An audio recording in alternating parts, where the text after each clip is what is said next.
Good evening and welcome to Friday night's FRI. It's a playoff finals weekend, and although we might not be there, we are being joined tonight by fans of clubs who are.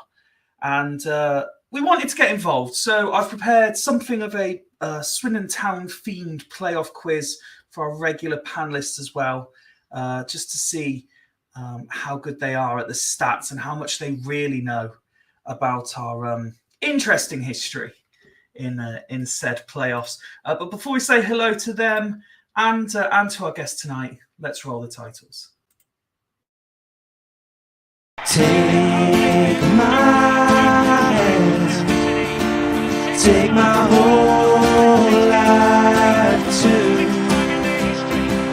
but I can't help falling in love with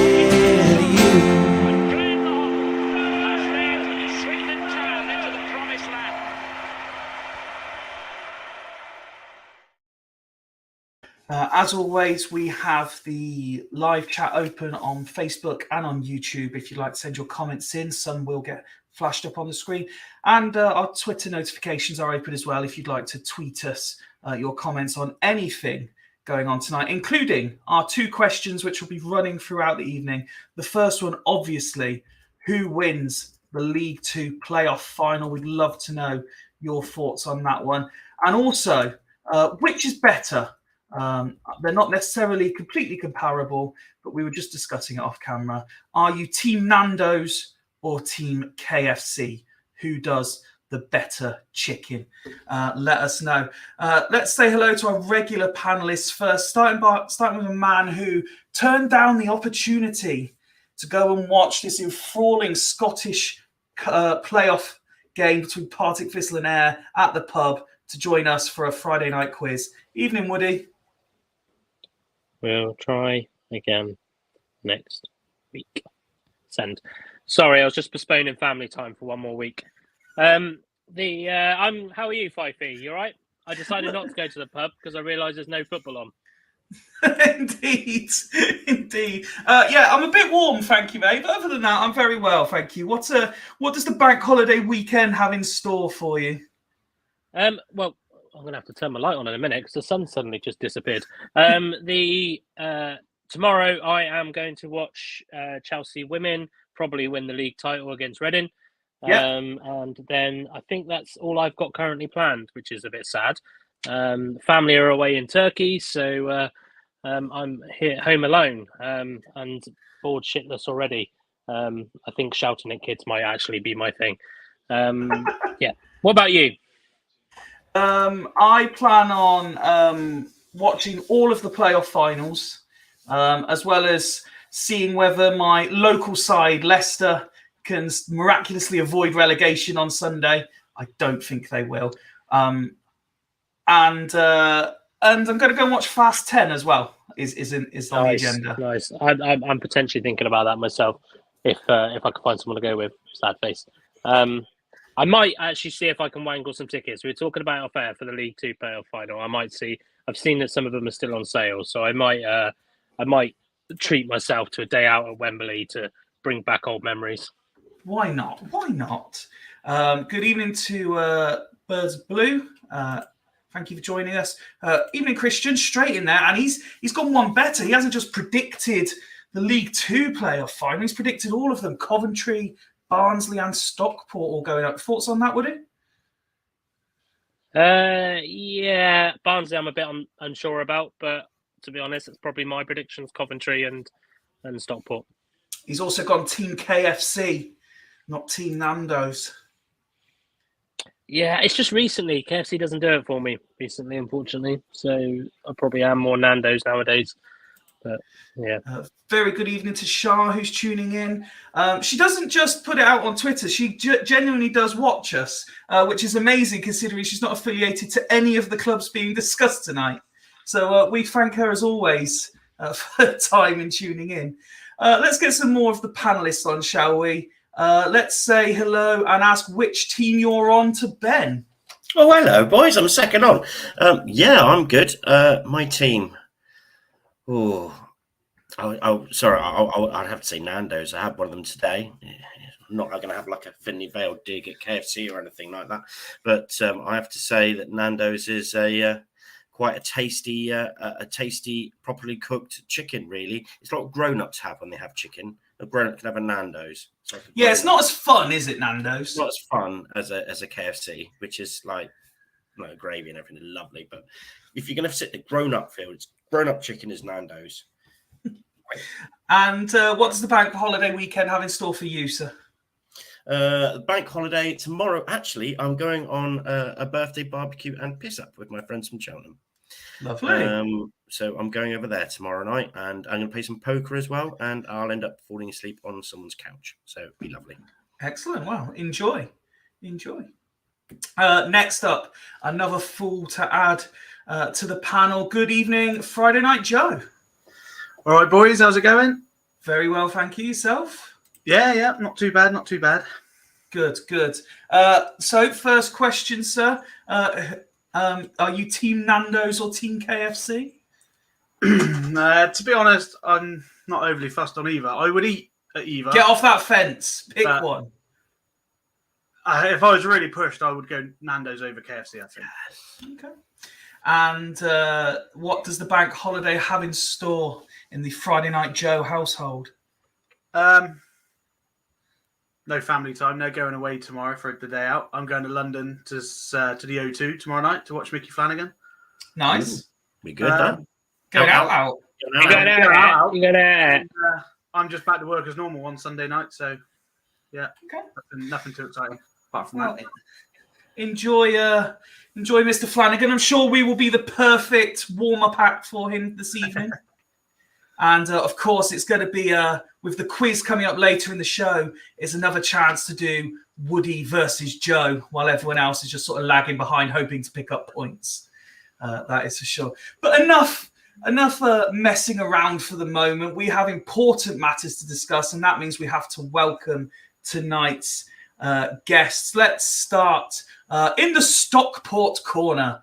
We get to welcome back Hannah. Good evening. Thank you for joining us again. Thank you for having me again. How are you?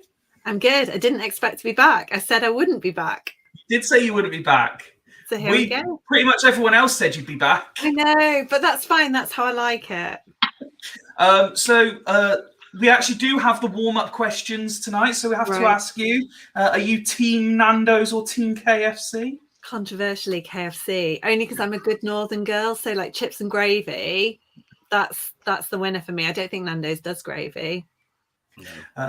AC has come in. £20 for average chicken and a handful of chips. pants getting pulled down for fun if you enjoy that much. It's got to Is be. he on about KFC? Because if he isn't, he hasn't been to KFC recently. Oh wow! And obviously, you are Wembley bound. Are you excited, nervous? All of this rolled into one. I'm just calling it a day trip to Wealdstone. I'm going to Wealdstone. There's going to be a barbecue. I'll leave my car there. I'll go on the tube. It'll be very exciting. And then there's some football. Am I nervous or excited? I'm choosing to see it as a nice day out with my friends in the sunshine, and it'll be fun. You're going full K Sarah then. Well, I'm just I don't think my perspective has changed in 2 weeks. In that, I don't think there were some people that expected us to be up there. I was not one of them. So just feel kind of happy and excited to have a big day out, big Wembley day out. Before we welcome Kris on, I have to ask you about this comment. Our Wembley special playlist is pucker. What is on the Wembley playlist? So I've not had a chance to look at it yet. Claire sent it to me a while ago. So Claire is my footballing wife. We are driving. You asked me last time, how would you be getting to Wembley? I did. I said I'd be driving. You said you'd be driving. I am driving.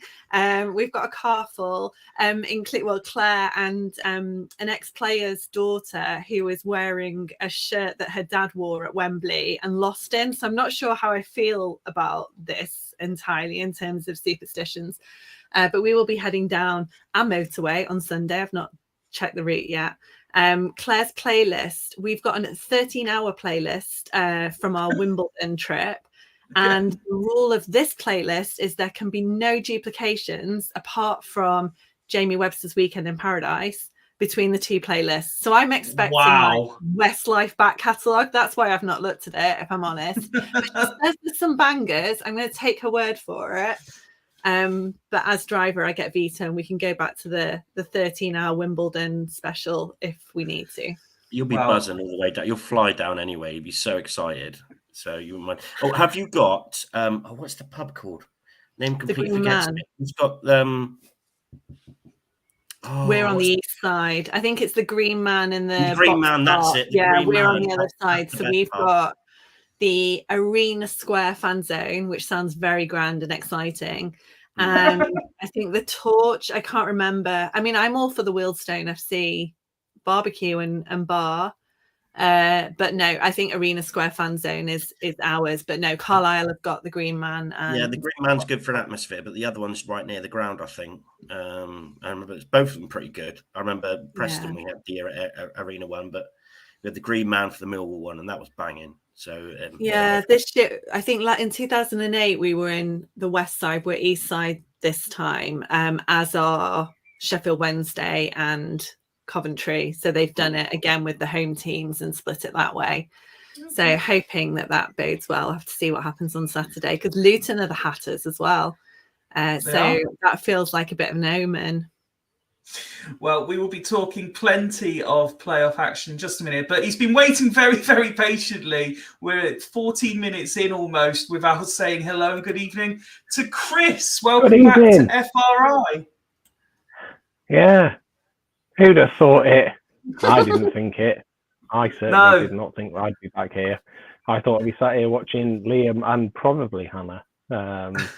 Having a chat about who was going to do what this Sunday. So, hi. You made a chicken very sad. Yeah, I know, and I could see him stood on the little lonely gantry next to the Neil Sports Centre for I give him a wave, and Are we going to have a slightly less pessimistic panel tonight, do you think? Or are you both going to be like, well, I'm not sure? It's a day out, Fifey, isn't it? That's ultimately it. I think at the start of the season, said this last time, it's probably verbatim for the last pod. Didn't think I thought it'd be nice. This was always supposed to be a rebuilding season where we'd finish 10th or whatever. So getting in the playoffs was good. Our hopes were a bit, we're up in January, top scorers before our 0-0 record and whatnot. But plenty of chances that we could have gone up automatically, but we are where we are. I think you're 90 plus I'm minutes very away nervous. from League One. Chris, for what it's worth, Yeah. having a rebuild season and finishing 10th isn't all that great. Yeah. No, It's you know, cool. I'm quite old, but I remember having a T-shirt about 20 years ago, which I think came from 442 or something like that. With all I want for Christmas is a season of mid-table mediocrity, because around that time, Carlisle were either getting promoted, getting relegated. We'd had Jimmy Glass, we'd had staying up on the last day of the season against Brighton. We eventually went down to the conference and then came up, and do you know what? I was fed up of it. Just wanted a season of doing nothing. Thank you, DT. Really appreciate that. It's not always fun, especially when you get towards the tail end of the season. If you're in 10th, 12th or whatever, and the games mean nothing, it's been a very sort of high octane and exciting end to the season. Saturday was immense. It was probably the best atmosphere I've been at Brunton Park. I can't remember being at Brunton Park with 15,000 people before, not in 10, 15, 20 years or whatever. So, yeah, in terms of Saturday's result, I don't know. I was so pessimistic for Bradford, and we came away from the first leg thinking, well, I don't know, actually, 1-0's not too bad. And Saturday just gone was something completely different. I wish Clara. It's I don't know. Well, I really don't know for Sunday. Let's talk. Actually, let's start with the Carlisle Bradford tie then. I mean, Joe, Woody, Ben, were any of you watching the second legs of the playoff games as well? I mean, I was sat in a pub garden watching them both until Sky decided I wasn't allowed to watch them anymore. Yeah, no, I was called. Yeah, I was involved in that. I think the end of Do you think the right team went through? One was a bit of deep into injury time. If I was a Bradford fan, I'd be a bit miffed. They're trying to get a late-minute equaliser and the sky drops. I had a feeling that Stockport would get through on the pens when they went to penalties. I think everyone was cheering them on, to be quite honest. No one wants Salford to get through. And it's a case of anyone but Salford. Barry's been knocked out penalties twice in 2 years now and missed out on a trip to Wembley. But yeah, I think everyone's quite happy that Gary Neville's crying. And of course, everyone gets their dream Wrexham versus Salford game twice next year as well. Oh, yeah, indeed. And with the Carlisle one, I think all Fools Rush In panelists are quite happy to go watch Carlisle get through on that one. So it was the right result, especially after they got themselves back in the game. And you think, here we go. Bradford are probably going to take this on, probably nick it now. They got the equaliser. And then they bang another one in. What's it like? The Stockport player banging a winner for Carlisle as well. The question is, is it Barkley, isn't it? Who is he supporting in the final? Carlisle, apparently. He's in the Carlisle end. Yeah, he's in the Carlisle end. Oh, that's it. His contract's been he's not playing again for Stockport. It's his contract at the end of the season. Let's talk about that first then, Chris. So you've already kind of said what it was like at the game. For me watching it, I thought probably the right team went through in the end from what I saw. But I mean, how did you feel? Was it a game plan that went right, or was there an air of luck and fortune from your perspective? I don't think there was any luck or fortune to it, and that might sound a bit big-headed, but here's why. I thought that Mark Hughes' tactics were really, really negative.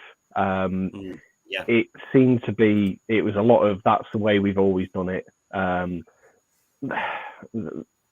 What really baffled me with Mark Hughes is when they'd equalised, I can't remember, he took off Banks, I think. He did. That was a very bizarre substitution. I mean, our little sort of coven behind the away dugout in the paddock were trying to get at Banks. I don't think it was working, although it was a good laugh. But it seemed to be, we were turning around saying to each other, hang on a minute, is he playing for penalties? Because this is, there's 10 minutes left. It's quite dangerous. And it seemed to be, trust Sparky mentality to it. I've been here, done this sort of thing, and this is, trust me, lads, this will work. And it didn't. And all too often throughout the first and second half of normal time, we were pushing them back to the halfway line. They were doing tiki-taka between themselves and the back four, and they weren't really offering anything up. And I think what sort of said it all for me is, Andy Cook still hasn't scored against Carlisle since he left. He didn't have a sniff really in that game either. He was forced out wide into channels, trying to pick up loose balls. And for all of my lifelong pessimism of following Carlisle United, even when we've been 3-0 up, in times gone by, I've thought I'd feel a lot better if it was 4 or 5. Watching this defence this season, unfortunately we haven't got Morgan Feeney for the run-in. We haven't got him on Sunday, but people have stepped up to it, and it's been almost a bit strange watching the game in front of you and thinking the defence have largely got this covered unless someone makes a really bad mistake. And we've had that a couple of times this season, hunts against Harrogate and whatnot. Our defence is pretty solid, and the way that they were channeling the ball out, to the wings, and Banks and Cook and whatnot, struggling to make headway in that, I thought, this is weird. We've got a really solid game plan, and we're sticking to it, and we're doing well. It was helped though, I think, that Bradford just didn't push, not enough. I'd mentioned on the lower league look group chat that I thought really, like we have been for a lot of the season, because we are overperforming for where we are, that we were there for the taking if somebody had the right game plan, and they just didn't come with it, not at all. And that's why we are in the final. And were you able to, obviously, particularly the second legs were played on the same day, were you able to see any of the other game and do a bit of sort of fan-based scouting? No, because I think all 8 people in Cumbria that have got 5G phones all went to Brunton Park on Saturday, so there was absolutely no 4G or 5G reception at Brunton Park on Saturday. I got in the car, got on the M6 after the game, and my phone just blew up with messages from the previous hour. It was really difficult, and there were people on other networks and stuff who would. The guy who stood next to us having his sneaky vapes under my armpit, and that he was sort of having his vapes and checking his phone under me so he wouldn't get on telly doing it. And as soon as he said, "Oh, gone to pen," or Stockport have equalised, and they've gone to penalties. That's only going one way, really.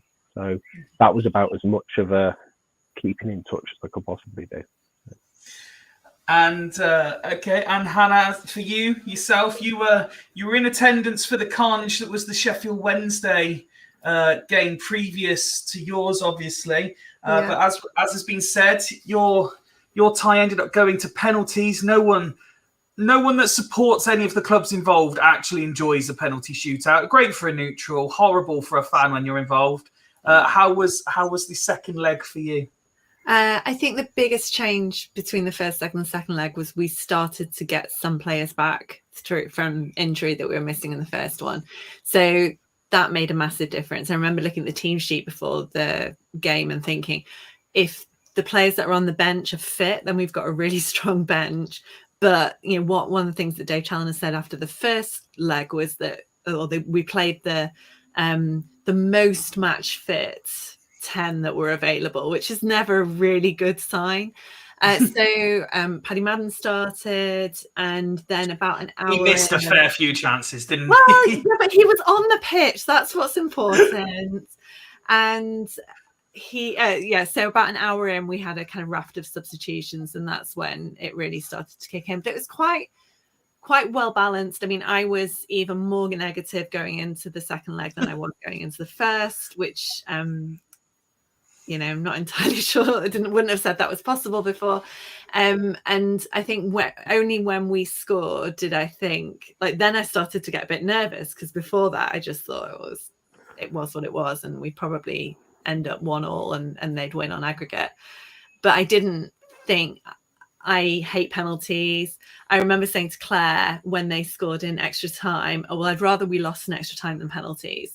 And then we equalised 3 minutes later. And a bit of me was like, oh my God, penalties.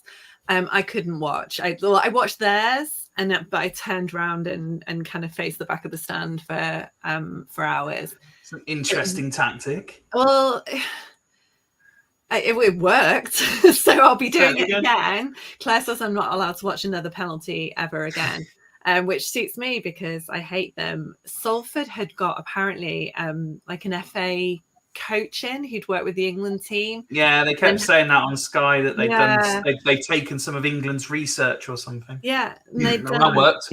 I know, right? Anyway. But I think Matty Lund's first one probably rattled them a bit, but I still didn't think we could do it until Mariappa's was saved. And then I was a bit like, oh, okay. Well, I mean, obviously Mariappa has some sort of nonsense history with Swindon, so we were all watching that one ourselves. But I have to say, on the subject of penalties, your goalkeeper, is it Hinchliffe? Hinchliffe, yeah. Was it 2, if not 3, quality saves on the spot? It was an unbelievable goalkeeping performance from a penalty shootout. And the lovely thing about his kind of backstory is that he came to us from Fylde and he was a HGV driver and has come with County. I think he's one of the few left now that have come up like through each promotion. Yeah, and he's just. I mean, he's not 6'9" or whatever Chris's goalkeeper is, but he's solid. And he's made some absolutely cracking saves this year and kept us in lots of games. But he's lovely. And after the game on Saturday, they said to him, you're going out now. He said, I'm going on the waters. And Will Collar had tweeted, "Oh, bore off." But he's a grown up. He's sensible and he leads from behind. I love him. Stockport's very own James Milner.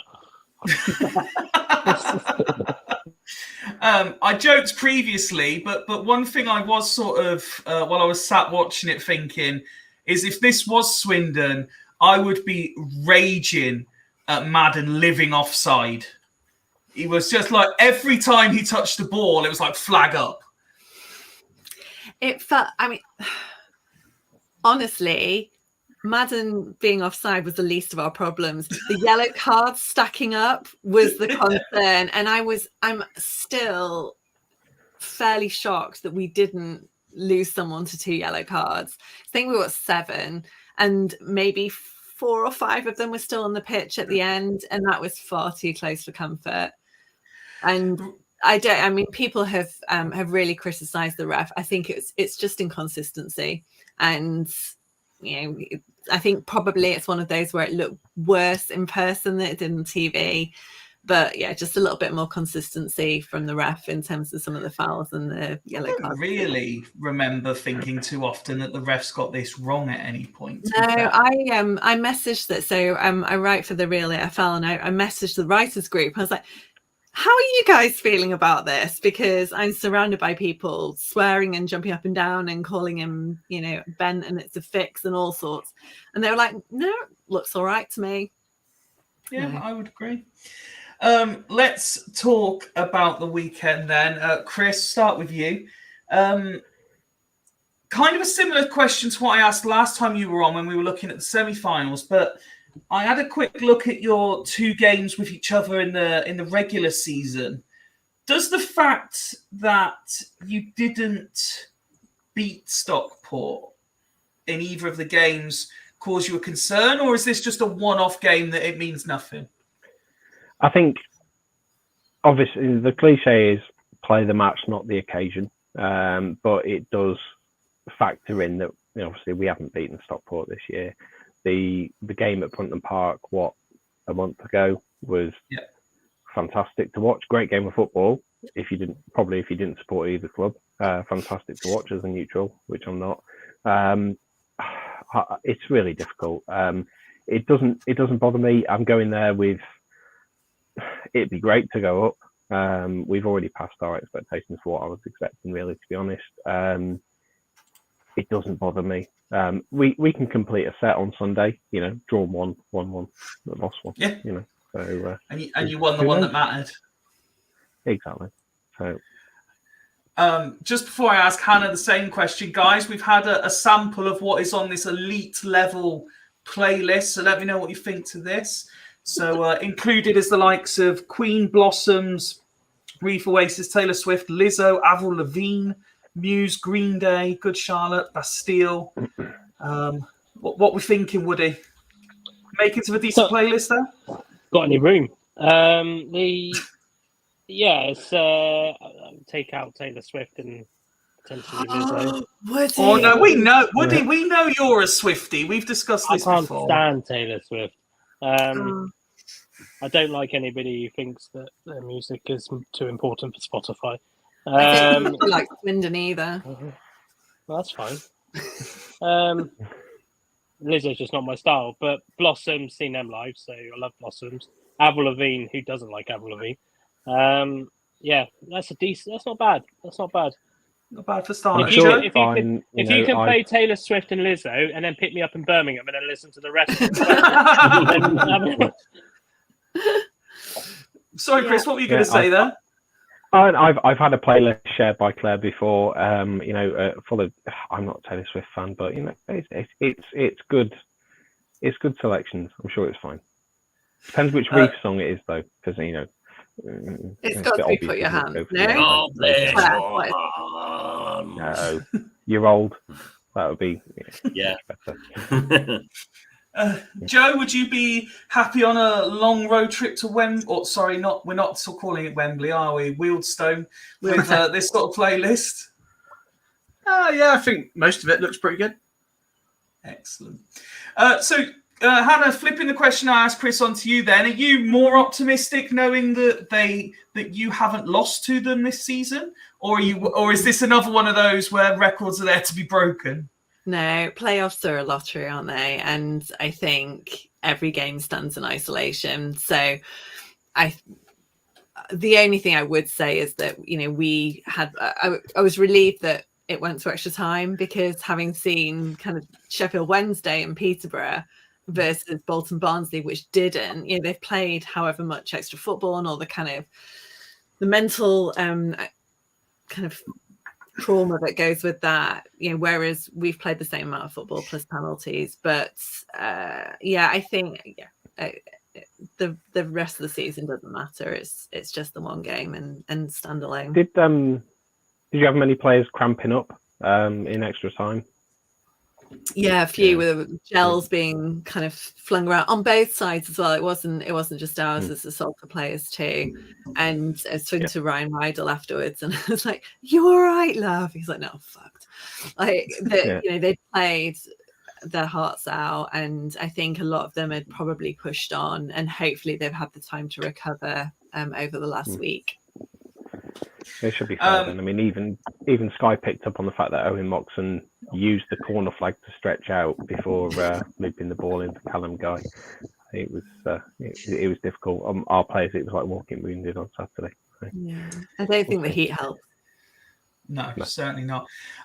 We're delighted that Ned has been able to jump on and join the preview panel as well. How are you, sir?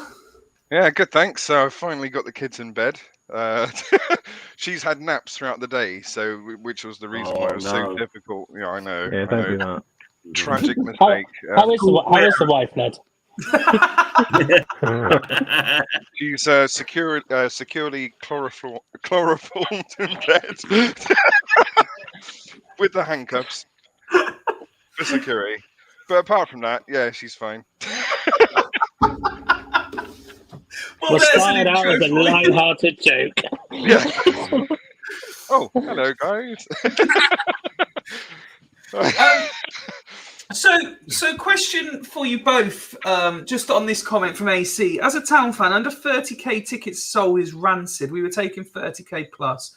One team's taking 14, and that's the kind of attendance we draw for bigger games. Sad to see how much STFC have demised on the pitch. Now, when you look at that, I mean, first and foremost, that doesn't necessarily represent the views of all Swindon Town fans at all. But do you understand would be the wrong? Do you see why some people would take that view when it really has nothing to do with them whatsoever? Well, first off, obviously, get to the playoff final, and then you can complain about what the other side's taking. No offense, because obviously AC has said that he hopes we'll win, so that's great. I think for both sides, it's I assume the 14K is a dig at us. I think we did 14,800. I don't think we've done that many more. Maybe 1,000 more. No, as far as I see it, I mean, I'm in Bristol, so I'm driving over and getting the train from Reading. But for those in Carlisle, and especially those out the West Coast as well, working to Whitehaven and that, that's a long old trip. Trains are knackered. Coaches have been ultra expensive. People getting quoted £100 a head for coaches and whatnot. Also, we've been to Wembley lots, so so have we, apparently. I think, I think 14,000 is fine for us, really. We've also got to put it into in ratio as well. The fact that Carlisle only has a population of about 100,000 people, compared to Swindon that has like 250,000 people. So you'd almost expect us to take double. And when you look at Stockport, look at the competition that's around Stockport in terms of different clubs. So I think I'm not being funny. We took £30,000 or whatever to Millwall especially, and it sounded like we had only taken 5,000 because we just and I got nothing against people going when it's a Wembley day out. I've got nothing against them going, but fucking learn the songs, man, or something. It was just, that's what frustrates me. And against Preston, it was only like 20,000. Those big holes. It was nowhere near what it was against Millwall. 10,000 was on my wedding. That's why it's only 20,000. My wedding was on the same day, wasn't it? I was going to say when I was doing the research for the quiz coming up a bit later, I was looking at different attendances and stuff as part of it, and we definitely didn't take 30k to both of the more recent playoff finals. That's for sure. No, we didn't. And for us, obviously, every time we've been to Wembley or Millennium Stadium or Old Wembley, it's been for Paint Pot Trophy, which is essentially worthless. But first time we went against Birmingham, I'd love to be winning it right now. Yeah, it's something to do. Even when we were terrible, it was something to go and do. And the first time we went, it was a sellout. Birmingham took 40,000, we took 30,000 or whatever. And it's just been ever decreasing circles since then. I think we might have took 7, 8, 9, 10,000 against Brentford. I think given the situation, and don't want to hammer it too much, but a 1:30. No, you hammer away. 1:30 kickoff this Sunday is bloody ridiculous. Yeah, it really is. That is, for people in Carlisle, that's a 4 or 5 o'clock in the morning start, and we have a lot of fans out west. And when I say out west, that is, as I said, Workington, Whitehaven, Wickham, all the smelly places, and that's a 2, 3 o'clock in the morning. I've seen fans put in pictures on Twitter that they're getting the bus down at 11:30 the night before, that sort of thing, and that's amazing. But I think we've got the same. I think there's one train that you can get something at 8:15 that gets you down kind of comfortably, and that's sold out very quickly. All the coaches have sold out. We're supposedly taking 60 coaches, and Wembley have run out of coach spaces. So there's nothing more that can be done there. People are driving, but we've had a week to sell tickets as well. Ours didn't even go on sale until Tuesday, isn't it? Yeah, Tuesday. So it's not bad, really. And living crisis, all of that. But yeah, I think the kickoff time definitely hasn't helped. Well, let's talk about. It swings and roundabouts. Go on, sorry. It swings and roundabouts. If it was a 3 o'clock kickoff, then getting home is an effort. But if you get into Wembley and seeing the game, that's the primary importance, really. And if we win, there'd be fans of ours that want to walk home. It's not a problem, but it's not ideal. Given the situation, and it's the same. Yeah, exactly. And the same for League One playoff, which is Barnsley, Sheffield Wednesday. Northern teams again might have been better at, Old Trafford, Etihad. Who knows? Well, it suits me because I might be able to get a ticket. so you don't sell out away. And transport trains from Swindon and now will be quite straightforward for Woody as well. Yeah. Let's start with Hannah then this time and talk about expectations from the game. I'm not going to ask either of you to predict what's going to happen this time round. You'll be pleased to know. But from what you've sort of been hearing, stuff coming out in the media and stuff, and rumours online, are you looking full strength? Are you expecting any difficult selection decisions? And how are you expecting the game plan to play out? I think we'll be selecting whoever happens to be fit. That would be an excellent start. I think we'll be keeping an eye on Christian Dennis, who's ex-county, Owen Moxon, although I'm really hoping that all the stuff about Peterborough today is going to spread dissent amongst the ranks, and I don't know, his head won't be in it so much, but I think that's a fine chance.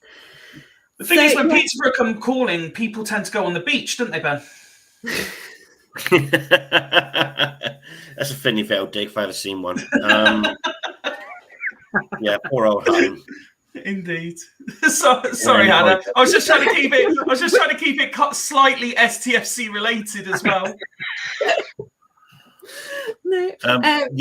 Hutt's he's probably going to be off, isn't he? And Peterborough's probably the destination. So let's see what happens there. But you'll earn us some cash for probably season ticket spend. New player spend. Yeah. Oh, and Mellish is back as well, isn't he? So had that bandied around as a big boost for Carlisle. I don't know how true you think that is, Chris. Yeah. Who knows? I mean, I love John Mellish. I really do. His sending off against Salford was completely and totally meaningless. There was no point to it. We'd already got a penalty, and I think one of the things that we've done, especially in signing players that other clubs love to hate, like Joe Garner, actually that is our main shithouse, is knowing how to play the game when other players are winding you up and other players are nosing you off and stuff. And with Elliot Watt, his sort of shenanigans against John Mellish, he would have been better going down. But it depends what Mellish does. I mean, the perpetual sort of dilemma with Carlisle is where we put Mellish. Is he a defender? Is he a midfielder? He had a tremendous run a couple of seasons ago. I think scoring in several games on the bounce, maybe 7, 8, 9 games on the bounce, and when we were terrible. But that is a big boost having him back. Does it fill the Barkley gap? We don't know. But yeah, that is a big thing. And the Moxon stuff as well. I mean, Carlisle is a village or hamlet of 100,000 people, and everyone knows what's going on. I think really, not betraying any in the know sources to say that Moxon's been rumoured with Swansea, Peterborough, and whatnot all season. Much like Ben Hinchliffe, he was driving a UPS van last season, which is tremendous for him. He's come back to his club that he started his career at. He was released as a youth at Carlisle, and he's done that. So who knows what he'll do? Maybe the best thing for him is signing a new contract and going in January. Who knows? But I think the Dennis situation is weird. He's not been in favour. We were sort of umming and ahhing on Saturday, like, why isn't he here? Why isn't he playing? Turns out he'd failed in a 50-50 challenge against a training mannequin and cut his knee open, or cut his leg open, and needed stitches and staples. They come at you fast, those mannequins. They really do. But Woody looks like Woody's got previous with a mannequin. Sounds like an Alan O'Brien injury. It does sound like an Alan O'Brien injury. It does. It's a bizarre one, isn't it? Canizaro's aftershave all over again. It's a very strange one, but who knows? Who knows? And as for you, Chris, sort of same question. What are you expecting from your game plan and how it plays out? Well, I do trust Simo with my football club, and by sort of derivative of that, my life.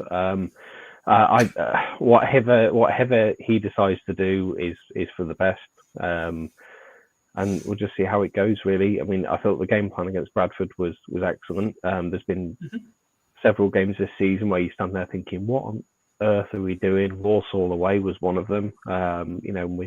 We've let clubs that aren't quite as good play on and get decent results against us, or decent performances against us. Rochdale were one of those for two seasons now. I think we'll probably do pretty much the same against Bradford. We do seem to turn up, maybe not win, but turn up and give a good account of ourselves against better clubs. So we'll see what happens. And I think, as Hannah points out, I think John Mellish will probably have a really big part to play in that, in the absence of Ben Barclay. Okay. Son is our head of performance, Jake Simpson. So I think that's a family dynamic as well. Yeah. Before I ask the Fools regulars for their score predictions, Hannah, I'll start with you again. Are you expecting to sort of take the game by the scruff of the neck and be the more dominating side early doors, or are you expecting to sort of sit back, absorb, and sort of let the game find a level and then start to play? I keep meaning to look at the stats because it was one of the stats from Barnsley that once they've gone ahead all season, they've never lost the game. Whereas it seems to be the opposite for us, but I've never quantified it. When we go up, it feels like then we're on the back foot and then we lose 2-1 or at least draw. So in some ways, I'd rather do the latter, kind of sit back, assess, be a little bit calmer and measured about it, and then push. But whatever Charlie likes his back five, often plays very defensively, whereas with that was the first Salford leg, one striker up front, it just absolutely didn't work. So it was more open for the second leg, and that worked better. But again, it comes down to personnel and who's available and how we can structure that formation to meet the tactics. Same question for you, Kris?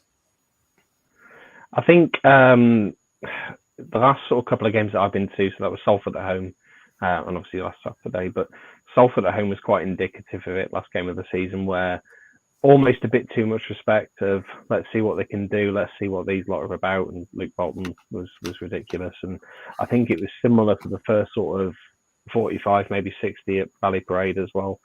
We're inviting them on, thinking, let's see what they're about and whatnot. And I think there might need to be a push to be a bit more aggressive in there.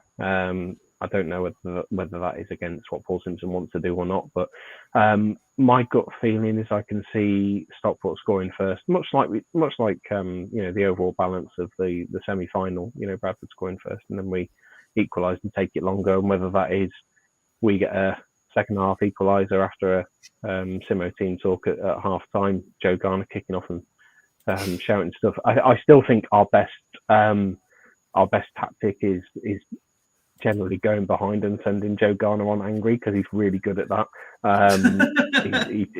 He goes on really, really pissed off and takes the game by the scruff of the neck and does something with it.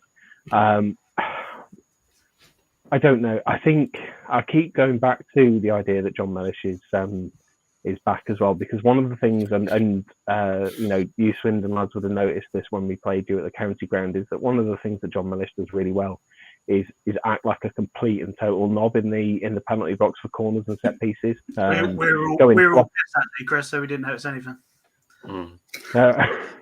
Well, yeah, going floppy against the goalkeeper and just sort of like that, and creating space by drawing people to it. I think he did it in a game at Brunton Park as well, where people will naturally draw to him to try and see what's wrong with him, maybe for a start, and then see how to deal with that sort of thing as well.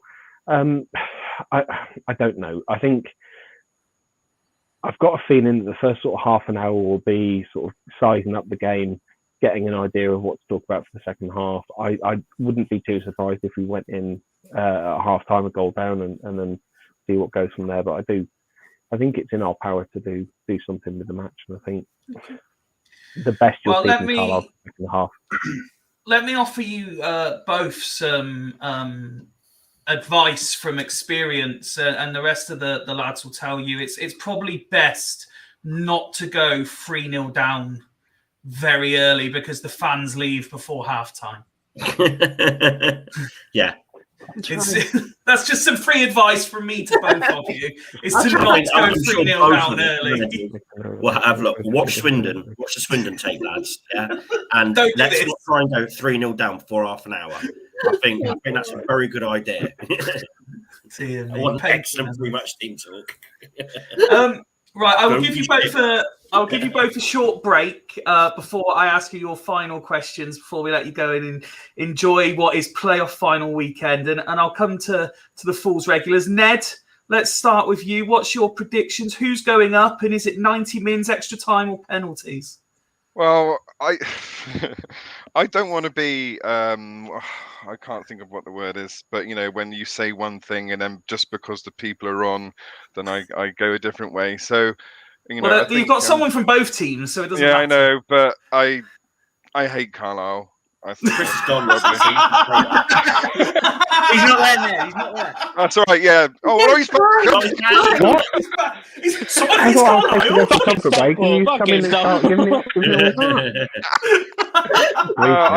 I especially hate John Mellish as well. He's just, if you're playing at school, he's the kid who's crap at football, but he's a bit solid, so he just hacks everyone. That's what I did. Yeah. Yeah, that's what I did. Yeah, that's why I love him. Yeah. But shit. Yeah. Oh dear. But yeah, I think Carlisle are rubbish, and I cannot believe that they're in the playoff final. And that sounds really rubbish. I'm so glad I started with Ned. No pressure on you guys. In my eyes, they've got no right to be there in the slightest. And I'm really sorry. I'm sorry. But Stockport look really good in the second half.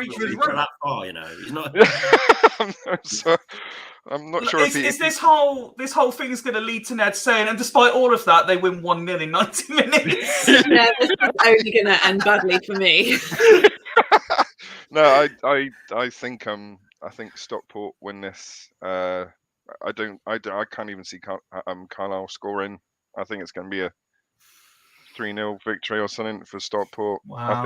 I think they're unstoppable at the moment. Okay. Joe. Sorry, Chris. I do apologise. No. Joe, are you equally emotionally invested in this playoff final? I'm not going to be that brutal, to be honest. Let's be fair. Out of the 4 teams that are in the playoffs, the right 2 are in the final because the other 2 couldn't even beat Swindon this year. So they don't deserve fuck all for that. But I've backed this team at the start of the season. I come on this pod, I think, and I backed this team, and I backed them probably 3 weeks ago, just before the end of the season. I said if they don't go up automatically, they win the playoffs. So I'd be a hypocrite. I'd be a hypocrite not to say Stockport. But you never know in a cup final. You just never know. Anything can happen. A stupid red card, an injury. You just never know. But I've backed Stockport all from the start of the season, so I've got to stick with that. And what's your expectation in terms of, do you see like Ned does, Stockport running through them, or do you see it going to extra time or even penalties and Hannah facing the back of the stand again? I think Stockport win in 90 minutes, but I think it's tight. Okay. Ben? Well, I think one of the most important things is to play the game, not the occasion. I think we look at Mansfield last season, who completely bottled it. They were fucking awful, and I was expecting them to turn over Port Vale fairly easily. I thought they were far the better team, but they were shit. The same way Swindon have been shit in the recent playoff finals, where they've completely bottled the performance and played the day and not the occasion and not the game. So I think it's quite important that you just into their usual routines. I think it's gonna be quite a tight game. I think both teams are gonna be quite physical. It could really go either way. It really could. Fucking hell, Ben! If you swallowed a football cliche, no, I'm going to talk for a bit. I've been sat quiet most of the time. I'm going to talk load of shit for 10 minutes. I'll finally. Next time we're saying it'll be a game of 2 halves. Yeah, a game of 2 halves. But no, it's going to be a tight game. It could be won a set play, which I think it will be, and it's going to be 1-0 to Carlisle. Oh, we've got someone back in Carlisle. Woody, are you going to level things up at 2 apiece, or No. I'm with Ned. Fucking hate Carlisle. No, I'm joking. Belong in the Scottish League. Long ass fucking drive. That's what it was. I'm going to hold my hands up because I think me and Waz have both laughed off the suggestion of Stockport being anywhere near the playoffs. You did. So I hold my hands up on that. But Carlisle, I don't even remember where I predicted them, to be totally honest. But when I look at the squads, I think Stockport have just got a stronger squad. I think you can't get past. I mean, I know he may not have had a great game in the semis, but you can't get past the likes of Paddy Madden and just ignore him, and Sarcevic, who I said was always going to Sarcevic or whatever his fucking name is, who was always going to score against us. Sarcevic. Yeah, I think I said it when they came to us. I said he's going to score against us. They got some decent players. Carl Wootton I quite like as well. So it's just he's out. He's out. Well, you lost him. But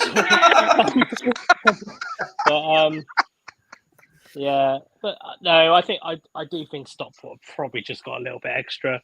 So I'm going to go 3-0 Stockport. I have to say, Hannah, I appreciate the fact that you've also brought the audience for tonight with you as well. It's very, very kind of you. A good thing for Kris, though, is Fools Rush In. We're shit at predictions. Fools Rush In are notoriously bad at predicting football matches. So, Kris, you're probably going to win, mate. I just don't want to travel to Carlisle next year. I live in Bristol, mate. How do you think I feel? I just don't want to drive there. Yeah. A long trip, isn't it? Phil's saying it's a stronger squad if fully fit. Mm-hmm. And Sean on the STFC side of things says, nutty as I am, I enjoyed the long trip to Carlisle start of the season. He obviously didn't drive. I drove with a drunken Rich in the back of my car, right? Anyone who's had Rich in the car, it's been a drunken Rich. Let's be honest. Drunken Rich singing for 7 hours in the car, stopping off at every fucking service station. I need a piss, mate. Need a piss. Love you. Yeah. Love you, No, Woody. Rich. No more Sambuca, Rich. No more Sambuca. Oh, he's done it. Thanks for driving, Woody. I love you. Oh, I love you. Doing his little dance in the back seat.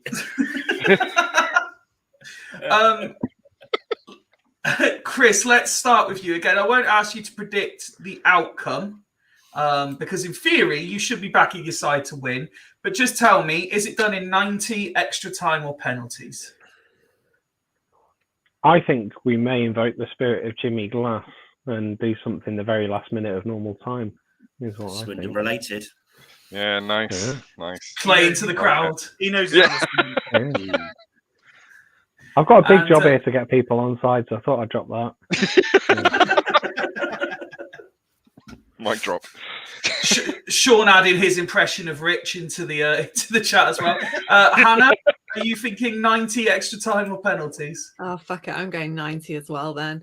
Only because I don't think my little heart can cope with extra time and penalties. Definitely can't cope with penalties at Wembley for playoffs. No chance. Can we all just take a moment, because I've gathered that Phil is a Stockport fan as well. Can we all just take a moment to appreciate this effort from him? For comedy value, I'm travelling to Wembley with 4 Carlisle fans. Yes, I think home, going home tomorrow, and they're staying in the hotel. Phil, I hope they leave you at the services. I was going to say, no, only said he's travelling to Wembley. Irrespective of the result, I just think it'd be funny. Imagine going home for the newsroom. When Swindon lost the world, it takes me like half a day before I can even breathe a word. Imagine going home with the opposition fans after them getting saves it all for Fools on Monday. Oh. Do you know what? I'm actually thinking about it. I'm relieved we didn't do this after the Preston playoff final, because Ben would have come on and said, well, in fairness, lads, and we would have literally been jumping through the screens and strategy. No, To be fair, lads, we did use David Thompson early. It was only 4-0, lads, not 5. There's only a lesson in scoring goals from Beckford. Beckford. Yeah, he got 3, got a hat trick. Also, as well, if I was on the pod that day, I would have been on my honeymoon, and then we would have been divorced. So I'm thanking my lucky stars for not being on that day. Oh, it's his brother-in-law, so he should be okay. Yeah, for now, Phil. It's your brother-in-law at the moment. We'll see what happens. I genuinely hope that you both enjoy your trip to Wembley. May the best team win. We hope that whether you choose to appear on Fools again to discuss it or just send us some tweets, we'd love to know basically your thoughts on the game and the day, etc. And yeah, just genuinely thanks for taking time out on a Friday, especially on a bank holiday weekend, to talk to us. And good luck to you both. Thanks. Cheers, We look mate. forward to welcoming Woody into the county massive on Sunday. Damn right. God. Good go. Fools just rushing to Stockport. Just gonna brush up on my history of Stockport now. Savage. Last thing then. Any final message sort of for each other before the game? Kris, anything you'd like to say to Hannah? It's been a lovely season, and I did enjoy our previous stream and that, and talking to you on the group and whatnot. And hope you have a good day out and a shit journey home. Fair enough. You're gonna feel so bad if she's stuck in traffic on the way home now. I'm not. No. I hope everything goes right, and irrespective of the result, I'm going in expecting out, and anything you get after that's a bonus. So Same. have a great day. And any words from you, Hannah? Same. Safe travels. Oh, I was hoping for like a.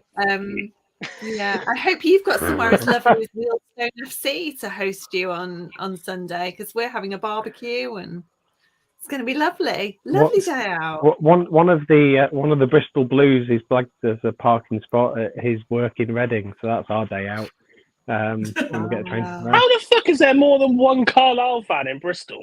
That's a practical question, no Where's that answer. come from? The Bristol Blues is just a family.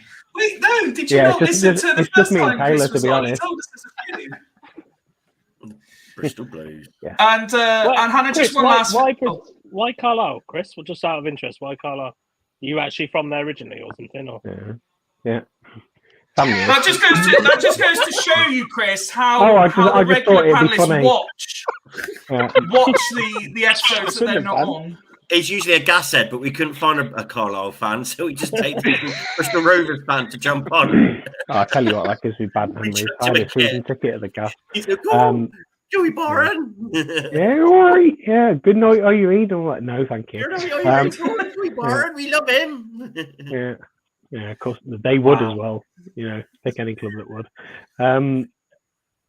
No families from Carlisle, so I'm from just near there. But I've lived far away enough that I don't sound like a proper jam eater or a proper Carlisle. So. Also, work and stuff. If Jam eater. That's that way. If I turned up for work meetings, and I think Dan all knew what I work with. If I turned up for work meetings going, "Howdy, how you doing there?" I'd get thrown out. So it's done. Accident's done. Much like all of us that have got a hold down job as well as supporting the car. And Hannah, it wouldn't be right and proper of us to not give you the opportunity to plug the pod while you're here for anyone who hasn't heard it yet. Yeah, so we've got the Real EFL podcast, which could have been amazing if it was a Bradford and County playoff final, because Liam co-hosts it. Every Swindon fan's favourite media personality. Everyone's favourite chicken. But yeah, so on Monday night, come rain or shine, we'll be covering both of the playoff finals and trying not to have any technical difficulties like last week when Liam just disappeared for, don't know, felt like forever. Bliss. Crying. Yeah. So that's that. So we've got another week of football, and then we're diversifying into football-related topics for the rest of the summer and a bit of transfer talk as well. So You going into next season as well? Sorry? You go into next season as well? Will you be still That's doing the it plan. if you're in League One?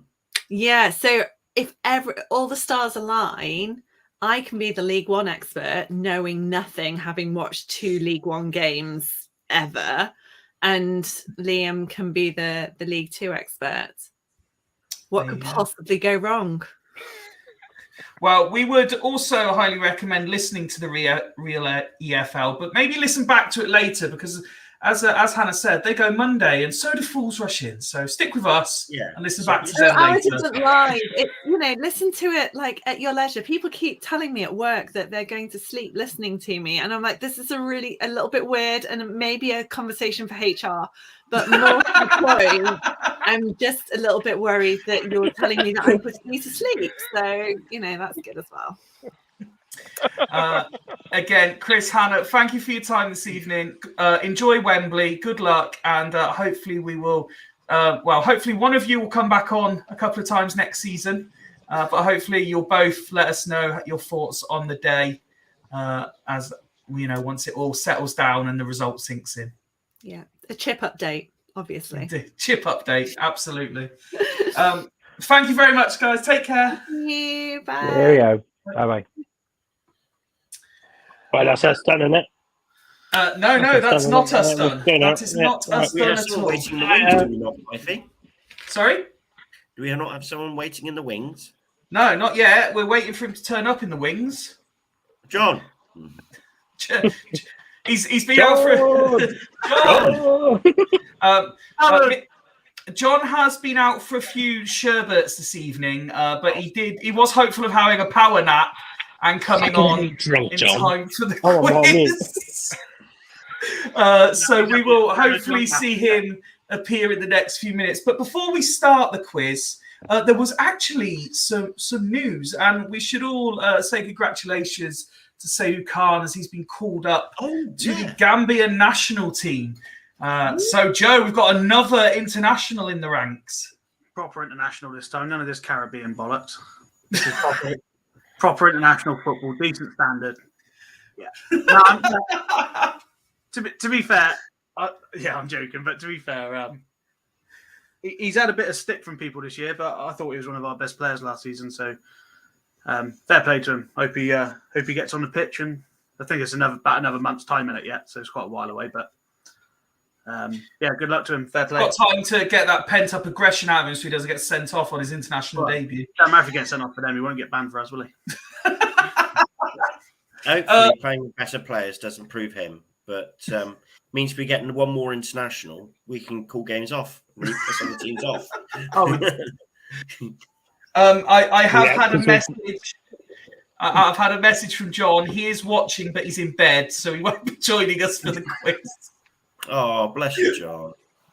Oh no, don't bless him. He's in bed because he's had a few. That's all. He's listening to Hannah because apparently everyone goes to sleep listening to her. So. Who said he's sleeping? She doesn't sound like she's from Lancashire, does she? She sounds like she's from Surrey. Obviously. To be fair, though, Ben, you're probably the most West Country sounding of everyone on this panel, and you don't live in technically the West Country. No, I was actually born in Slough, so I don't know where that comes from. Wow, there we go. You just put on the West Country accent, all right? No, I've been living in my love. I've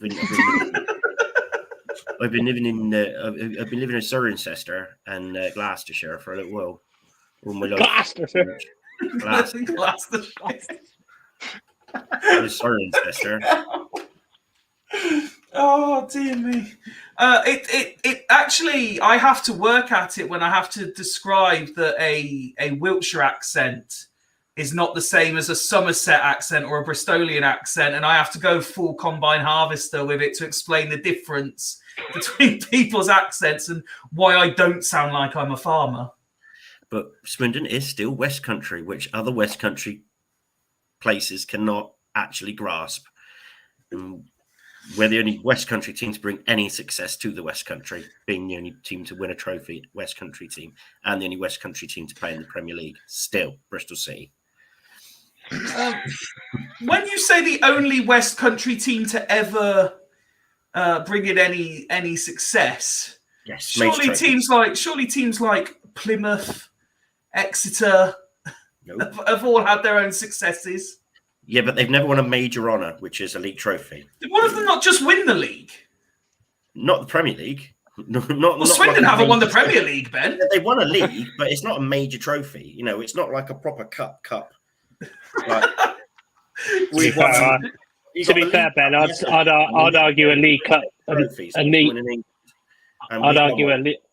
argue a League Cup won in 1969 is not a major league trophy nowadays.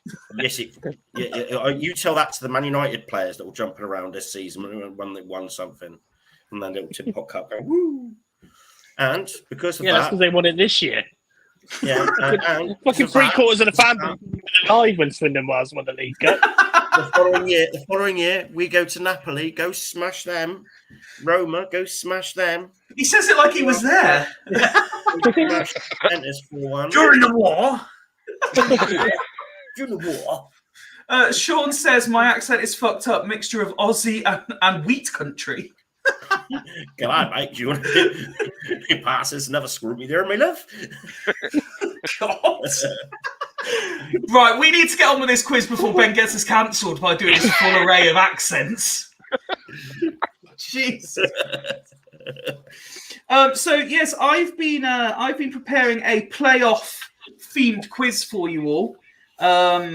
Going from Port Vale to Leicester and everywhere in between. So I hope you've been swatting up because this isn't straightforward questions. And so I'm looking forward to seeing who could stop Woody's reign of terror as the Fools Rush In quiz champion. We're going to start in more modern times and work back, if that is okay with everybody. So we're starting tonight's quiz with Port Vale in our most recent foray into the playoffs.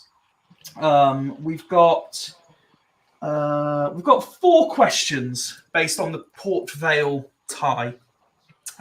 Woody, as you're appearing on the screen, you will be first to answer question 1.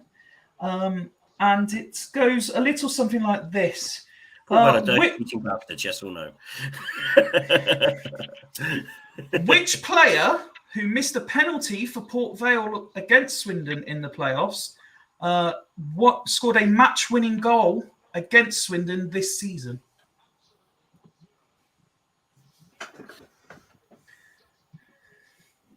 Absolutely no fucking idea.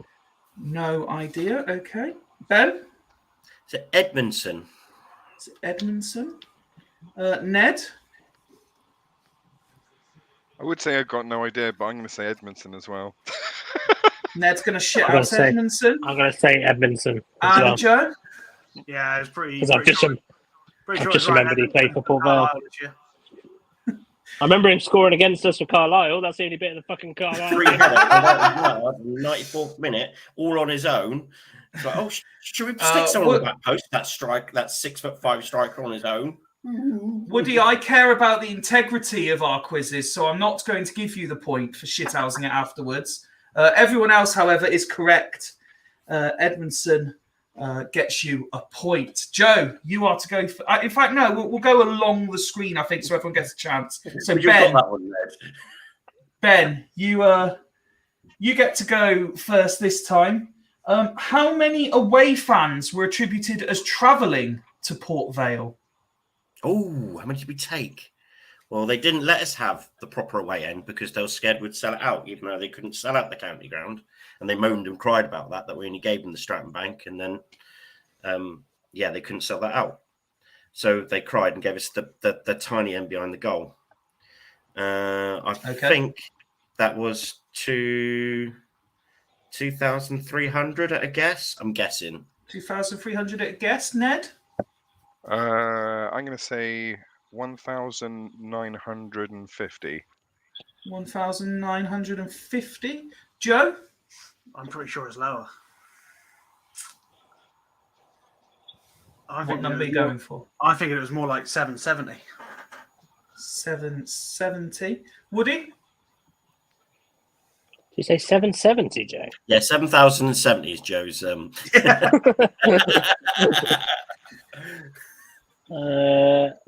I went, so I should know. I went as well, but so there's two. I know. Fill in the blanks. Hold on, 2 seconds. John Boy, Dave, Gary, Joe. I think they did booster us. I want to say we took 1,900. Woody's going 1,900. Well, I can tell you that thank you to swindontownfc.co.uk for all the answers to tonight's quizzes. Unbelievable resource to town fans. Town-FC. Yes. That's what I said, didn't I? It's not swindontownfc.co.uk. Totally Oh, did I not put the dashes? Sorry. Swindon-town-FC. One of you is... Oh, no, you're not as close as I thought you were. But I was going to say one of you were just 13 away, but no, you weren't. You were 213 away. The correct answer was 2,113 fans. Oh, that was the first one I was thinking of. So let me just check that. So Woody was 213 away. Ben was closest. There we go. Well done, Ben. Oh, I thought it was going to be me. Damn it. It's gonna be me. Didn't we take near 700 in a league game, says Sean? Maybe that's why. Maybe I was getting confused. Yeah, I think it was. I went to that game as well. Ned, you're first to go this time. Oh, In dear. the regular season, how many points did we get from the 2 games against Port Vale? Oh, for fuck's sake. You definitely come to the wrong person first with this question. Oh, I can't think. Well, it's between The 0 last, and like- 6. The last 4 seasons merge into one, so I'm like, oh, that's about 18 points. If it helps, not 18. if it helps, it's between 0 and 6. And if the last 4 seasons merged, they weren't in our league this year. That's very true. Yeah. Nor the year before. Okay. Nor the year Yes, they before. were the year before. The year before that. Oh. Fucking hell, I Ben. can't think. Pick a number between 0 and 6. I'm gonna 5. 5.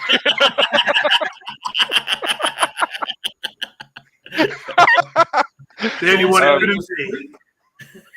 I can't think. I'm gonna say 2. 2. Joe? I can't remember the home game. I'm going for 3. 3. Woody? Definitely wrong then. You're on mute. Woody, mute. I was saying I need a blow. I think I know. We lost 2-1 at home, and I'm pretty sure we won 3-1 away because Gladwin got a penalty and then they scored an own goal. So I'm going to go 3 points. You're going 3, Ben? Yeah, Woody's absolutely right. We lost 2-1 at the county ground and then won 3-1 away from home. Woody, if you've shithoused him now, that is epic stuff. Gladwin scored. There was an own goal, and Williams scored, and McCurdy assisted all 3. There you go. Ned's right with 2 points. 3 points is the correct answer. I should have done, trusted Nicholas. Sean. Sean put the message up before I answered. Yeah, it's just to post the answers up. The final question regarding the Port Vale playoffs, starting with Joe. Including the substitutes bench, how many changes were there in the STFC squad from the first to second legs? Oh, for fucking hell. That's a horrendous question. Mate, we're just getting started. You wait till you get some of these other shitters I've wrote down. In 1986 against Gillingham, We're who touched talking- the ball We're 15 talking times just in the second 18, half. or as in Yeah, in the match day squad, in the 18. not subs for starters and shit like that. Just in the No, 18. so just the 18 players selected and the 18 players 18, yeah. selected, how many were different?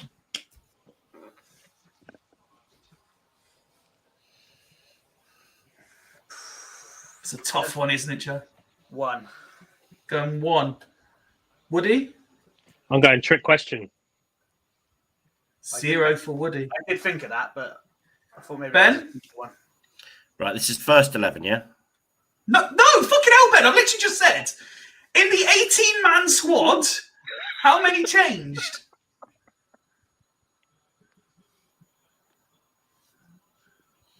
Anyone injured will get suspended.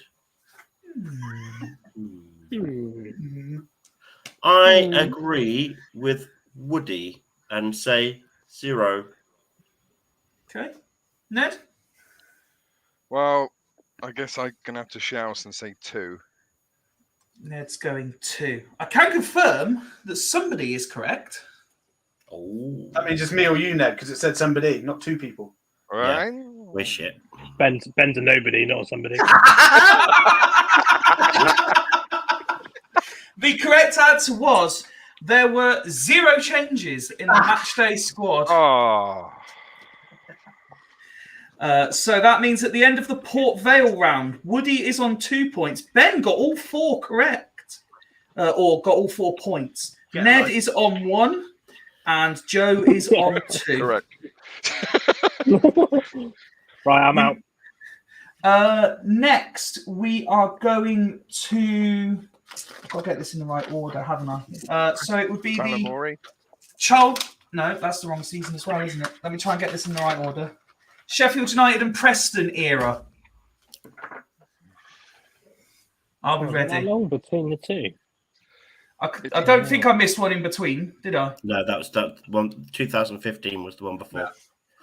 Okay. I'd like to say that I didn't watch any of the game against Preston, and it's completely been wiped out my memory. So anything Preston related, it's going to be physically. You're just going to try and shit out. Honestly, Yeah. your mental health, good for you, Ned. Yeah. So, Woody, we're back with you, and we start with the Sheffield United questions. In the first leg, Nathan Burns scored, but who else scored for Swindon? Oh, what's his fucking name?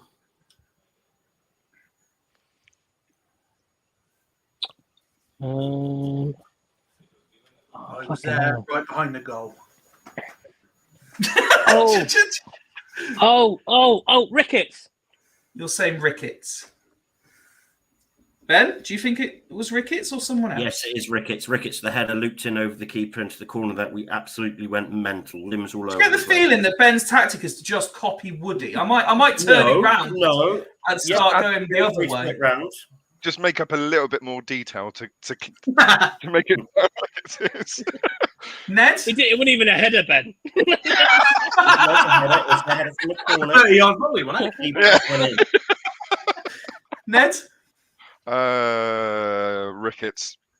And Joe?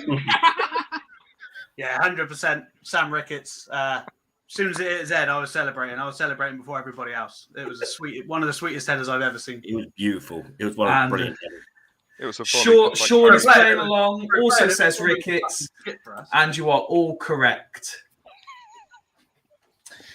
Ben, question 2 on Sheffield United. Who was Swindon's sub-goalkeeper that day? Oh, fucking hell. What a question. I'm glad this one falls on Ben going first as well. It's a fucking horrible question. I actually think I where's know we this. can Because I think I know this one, and I got a theory behind it. Who's our sub goalkeeper that day? Who was our sub goalkeeper that season? And Woody Woody's Fifey face. knows I know my what theory Woody's now. thinking. Yeah, I know what Woody's thinking, and I think Woody's right thinking it as well. I think it. Well, the only one that is Bedwell. Lee Bedwell, lovely, thank you. Ned, I don't know. is that your answer? I don't know. The first answer that came to my mind was Will Henry, but Okay, I don't know. Will Henry. Yeah. Will Henry, not bad shout at all. Joe, I'm torn between two. go on. Which two? Just tell us one. I'm going for Ty Belford. Ty Belford. And Woody? Oh, it's I think the it other was person. Cameron. I think Yes, it was Cameron the other Belford. Woody's going Cameron. And Woody is correct. It was Cam Belford. Cameron Belford. Because why was he on the bench, Woody? He went in goal, so I thought it might have been Bedwell. Ty got sent off, didn't he? And then Cameron Belford saved that penalty. Yeah. Yeah, that was it. Yeah, well done. So that Well was- done, Late Woody. Orient. I knew, the only Ned. reason I put that together was because I thought, why would he ask a question like this? It's going to be someone absolutely balmy. And it was good question, Yeah. Fifey. Thank you. Thank you. I don't believe that was the answer Ben gave when he was first asked the question. Ned, we're going to the second leg now. In what minute did Ben Gladwin open the scoring on the night?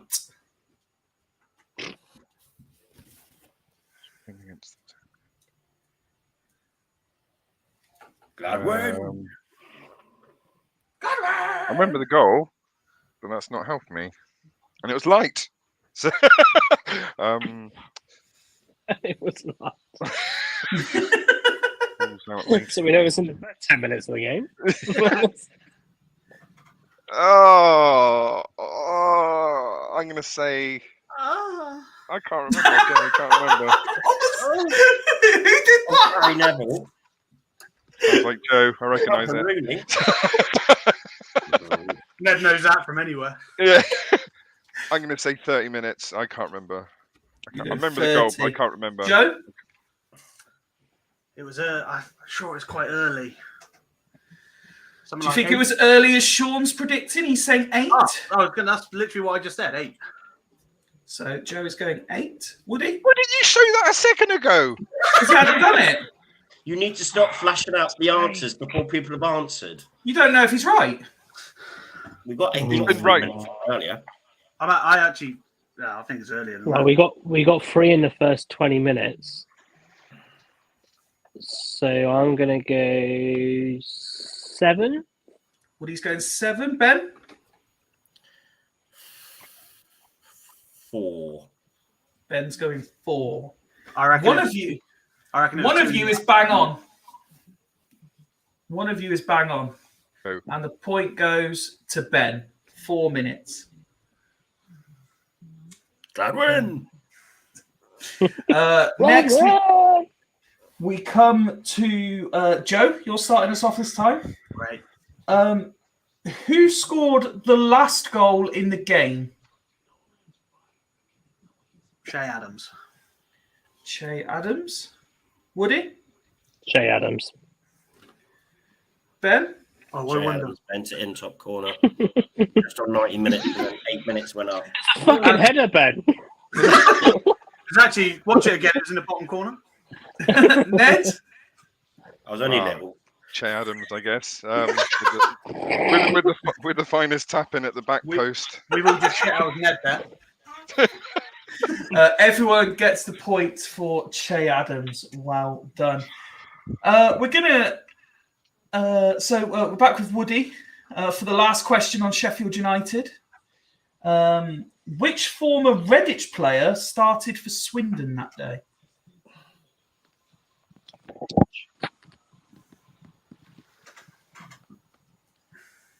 Oh, fucking hell. Stevens. I've got no idea, so I'm going to go with Michael Smith, just for bants. Michael Smith, strong just for bounce. bants. Strong bounce. Ben? Jermaine Hilton. It was! It Ned? was! Jermaine Hilton is the answer. Well done. And Joe? Yeah, Jermaine Hilton. Points Yeah, for well. everyone except Woody. So at the end of Sheffield United, Woody has moved on to 5 points. That's ironic. Ben is on 8. Ned has moved on to 4. Oh, And Joe has moved on to 5. And we go to Preston, everyone's favourite playoff final. oh, for fuck's sake. Yes, Sean. Sorry, Sean. Yes, I didn't flash it up this time because Ben complains, but you were correct. Hilton, he scored that amazing goal in the top corner, didn't he? So, yeah. Oh, no, that was Shay Adams. Yeah, and Sam Ricketts. Hilton missed that simple header, which led to Gladwin tap. No, is it Smith smacking in the third? For Preston, we're going to go in reverse order. So, Joe, you're to go first. How many minutes were there between Beckford's first and third goal?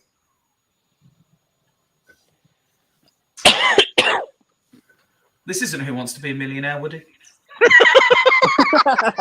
Oh, was I not on mute? I've been coaching half the night and I've been able to block it out on mute.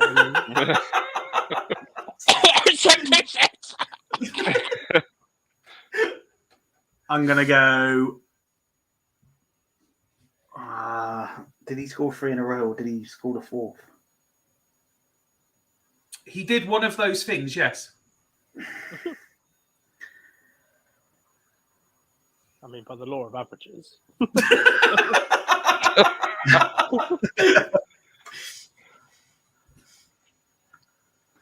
I don't know. I'm going 28.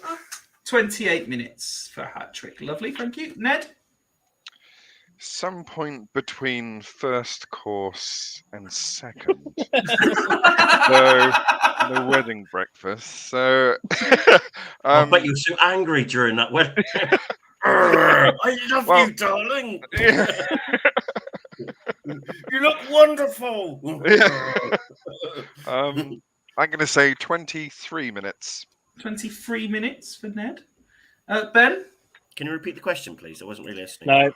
Nope. Oh, sake, Ben. You've already had to How have many one minutes? question. You've already had to have one question explained to you again. How many minutes between starter and main course at the wedding? Fuck's sake. Ben, I'll give you a clue. This game didn't go to extra time, so it's probably going to be 90 minutes. I'm going for 63. 63. And Woody? Right, he got the first 2 in the first half, and then he scored not that long after half time. So I'm going to go 50 minutes. 50 minutes. The point goes to Woody, who was just 4 minutes out. He scored in the 3rd, 44th, and 57th minute. So there were 54 minutes for his hat trick. Next, such a depressing day. You're giving me PTSD. Ned, PTSD. you're next up. Only one player for either team, but it was a Swindon player, got booked in that game. Who was it? I don't fucking know.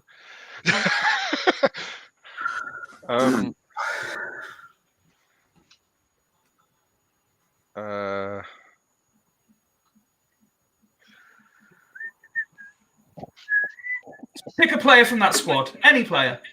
I'll tell you what. I'll give you a clue for free.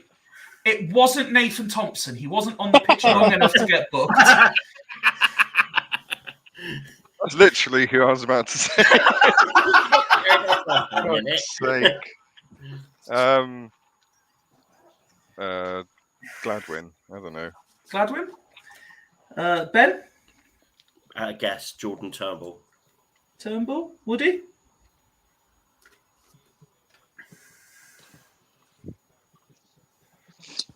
No game booking. Let's go Yasser Kassim. Kassim? That's what I was going to go for. Sean, You can if you want, Joe. Look what Just Sean because, said.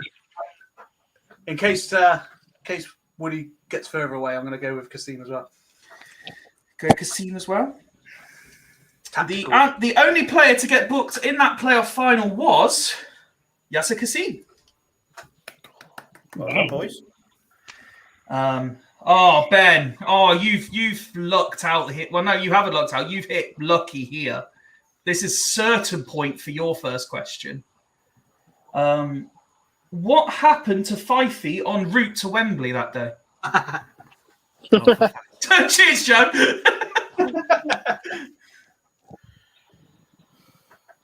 I'm going to have to put you on a time limit, Ben, because this should roll off the tongue. Yeah, but oh god, this is a stupid question because it wasn't in-game involved. Say it. You got fucking stuck somewhere. I got stuck. So you calling me fat, Ben? No, I'm calling that you missed stuck. the connection. I got stuck somewhere. Okay, Woody? You missed a connection. It's actually not what I thought it was going to be. I thought you had a car crash of some sort. You got hit. I had a car crash of some sort. Joe? Yeah, I was thinking it's something to do with a car. I'm sure it was a crash or a puncture or something. Crash or puncture? Yeah. Ned? Maybe you got in a car crash and got stuck. But still made it for the first half. With the car walking along. The legs out the window, he's just walking along with a car. Sorry to block your view as he sits down in the seat with a car attached to his body. They call me Optimus 5. I will give everyone except Ben a point. It's close enough. I wasn't in a car crash, but I did get hit by a car as a pedestrian. Oh, that was it. Something. There you go. You got stuck. It was in the chat. Did I get stuck? Under the wheel. If you remember when I told the story on Fools ages ago, I actually described it as a bit Mission Impossible-esque because he hit me at such an angle that I rolled over his bonnet, smashed his windscreen over his car, and landed on my feet. And carried on walking. Just I carried on across the road. There we go. The car's written off on the other side of the road. Fucking teacher. Of all the people to run over, he tried to run over the man mountain that is me.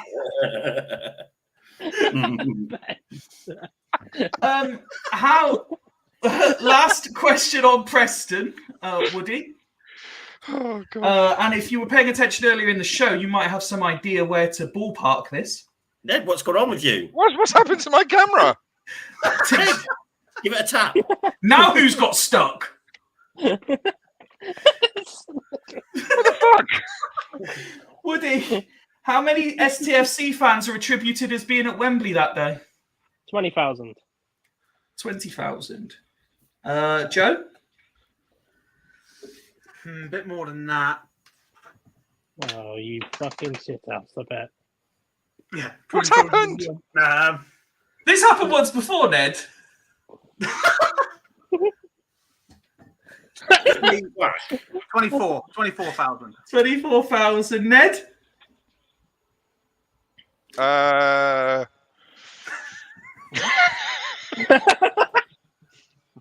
Why is this? Ned's one of those really clever people that could stroke his chin on top of his head. Oh my God. I think I'll go with 22,000. 22,000, Ben? 23,500. 23,500. And the next question, guess how many were there at the end? 500. The point for this one, the point to this one goes to someone who was only 100 fans away from being bang on, and that is Woody. Of course. 20,100. See, we were taking a piss out of like Stockport Carlisle. No, we weren't taking the piss. No, we weren't taking the piss. We weren't. No, Yeah. the matey, whatever, JC, whatever. So at the end of the Preston round, It was even said during the thingy that we only took 20,000, didn't it? yeah. Oh, for fuck! I didn't know it's legit 20,000. I thought it was like 20-ish thousand. So at the end of the Preston round, Woody got maximum points that round and moves on to 9. See, that's because I wasn't drunk at the game. And I Ben, stayed. Ben's drunk had a at the wedding. shocker, got 0 points and remained on 8. Yeah, because I've got stupid questions. You got the same questions as everyone else.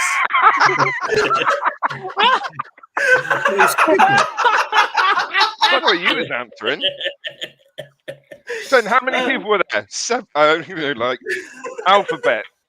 What? What are you talking about? Ned's moved on to 5 points, and Joe has moved on to 7. As we go from there to Brentford, would be next. Oh, getting a long way back now. Whew. We are going a long way back. We will stick in reverse order. So, Joe, you to go first. Lovely. A nice, easy one just to settle us into the Brentford round. I'm going to get this wrong. Who was the shirt sponsor for Swindon that day? Now then. Was it Samsung? He's going for Samsung. Samsung. Who's Samsung? Samsung. Ned? Samsung. When was this? 2011. 2011? 2013, Brentford, 13. wasn't it? Oh, see, that's going to make a difference to my answer. No, it's not. I can't remember. I'd stick with Sean. FIFA. Ned's going FIFA. Stalling for time, boys. Come on, Sean. Ben? Give us your answer. Absolutely right. It's FIFA. We were in the Boca Juniors kit. FIFA. Yeah, it is. Yeah. And Woody? Thanks to Ben, I'm going FIFA. Sorry, Sean gave the answer up anyway. She was posted. It's going to be Samsung, isn't it? It is Big FIFA. credit. It was the blue and yellow. FIFA gets the points. Well done. Next question, Ned. Who scored for both sides in the second leg?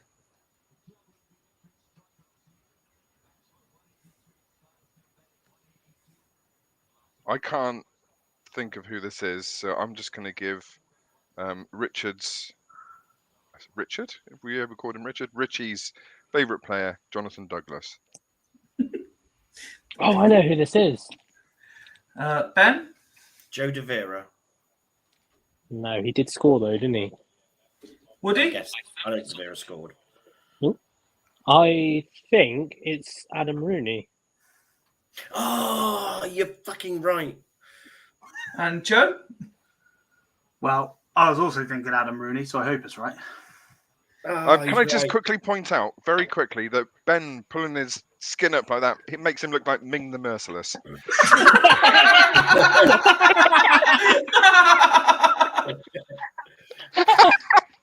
Sorry. I think the Ming line. Well, Brian Blessed and Ming the Merciless. Adam Rooney is the correct answer. Rooney is the correct one.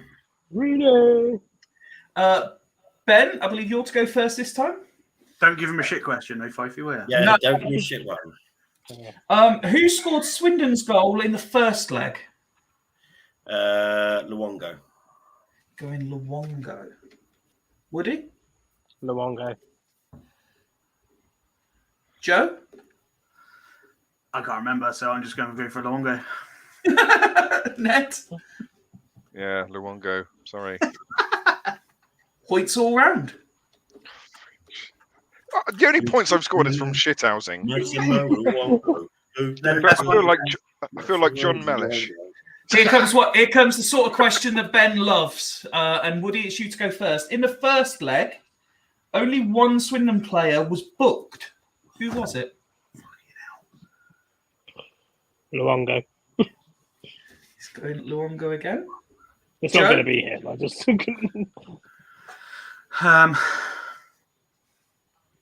I can't even think of the whole team. I'll Aidan bring him. Flint. Severa, Flint, Ned? Gary Flint's Roberts. a good shout. Sorry? But Flint's a good shout. He's always worthy of a yellow card, isn't he? So let's go with Flint. Ben? Just mix it up, McCormack. Cormac. Hello. Oh, he's always worth a yellow card, isn't he? Hello, McCormack. Hello, McCormack. Alan. Well, Taking a penalty. we have a rare occasion where there are no points scored at all. Ooh. Ooh. Gary Roberts. Gary Roberts. I forgot he Do even you know, he would have existed. been quality if it wasn't for Matt Ritchie. The fans hated him because he wasn't It Matt Ritchie. would have been quality if it wasn't for Matt Ritchie. He's a Damn good you, Matt player. Ritchie. Honestly, he's a good player, but because Matt Ritchie Right. was fucking amazing on the other wing, no one liked him. So that leaves the points. It's getting very tight now. In reverse order, Ned has moved on to 7. Yeah. Joe is on 9. Ben is on 10. And Woody Hey. is on 12. So tight. Tight as a Tiger. So if I've got my chronological order correct, we go to Charlton and Millwall next.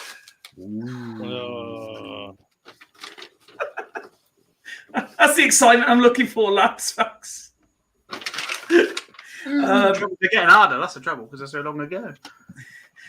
Do we want to go back? Are we happy with Ben going after Woody, or are we happy for him to keep going before Woody? Because Woody always gets my answers, unless it's like 5 goes, what did I do when I went fishing? I'm going to deduct 2 points if you carry on. Heads up, Ben. Heads up, Ben. I got that question as well, and I got it fucking right.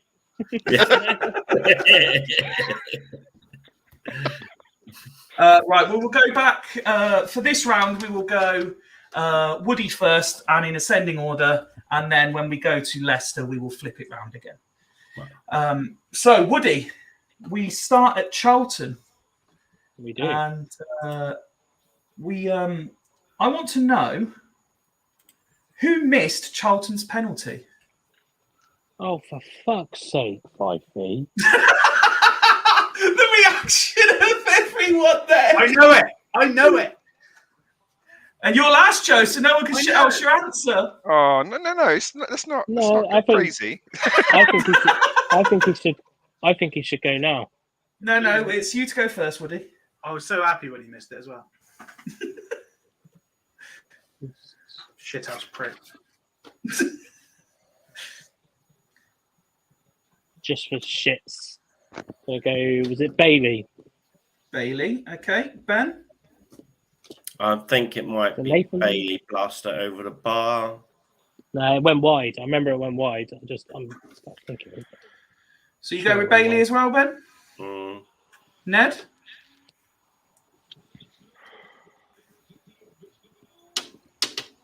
I can't really remember hardly any of the Charlton players. I can't remember hardly any of the Swindon players, so we're really struggling to get an answer here. We are back in 2010 now. We are 13 years ago. I'm fucked after this one, by the way. I remember Dion Burton scored his. And that Richardson scored his as well. Well, yeah. Ned, go for what they said. All right, Bailey. Nicky Bailey. It was a great penalty, but it was a wonderful, deflection by one of the birds that flew quite low. What was that name? I remember that. Joe, crystal clear. you seem very sure you know the answer to this. Well, I hope I do after giving it a big build-up. Yeah, I think that penalty is actually still travelling, to be fair. Just hit the Kirby's ball. An orbit. Yeah, Nicky Bailey, yeah. Second penalty. Nicky Bailey is correct. Points all around. Ben, in what minute was Greer sent off?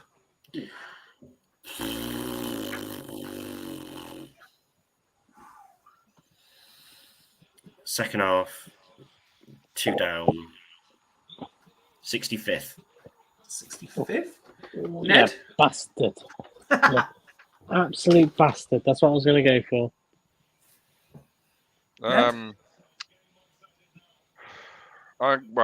I'm going to say 66th, just in case.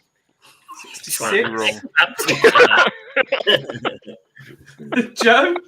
It's in that ballpark. It's relatively early second half, I think. Because I remember we ended up with Alan O'Brien at left back. That was an experience. Yeah. Ironically, probably his best game for us. 58. 58, says Joe. Well, Sean's gone 74. Evening to Lady Joe, who's joined us in Lady the chat. Joe. Lady Joe. Woody? Right, I was going to go 65, and then Ben said it. Then I was going to go 66, but Ned said it. So I'm going to go 67. Oh, man. Let's hope Ned bangs us on the 66. The shithouse has been shithoused. The correct answer is the 67th minute. Absolute twat. Oh, Anthony Grant. Oh, I'm going to cane him in these next few to catch up. I was so confident in this one. destroy me after this one. Ned, your turn to go first. In what minute was David Lucas replaced through injury? I'm sure I watched this down the messenger, and that's why I can't remember anything. I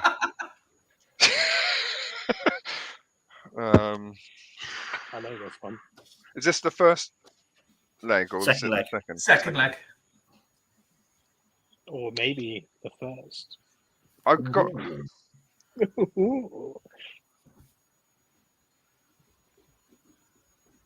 I seem to think it was quite early, but again, my memory of that evening was very, very skewer. How early do you think it was, Ned? I'm going to go with 11 minutes. 11 minutes. Joe? I think it was even earlier than that. How much earlier than that? 5th minute. 5th minute.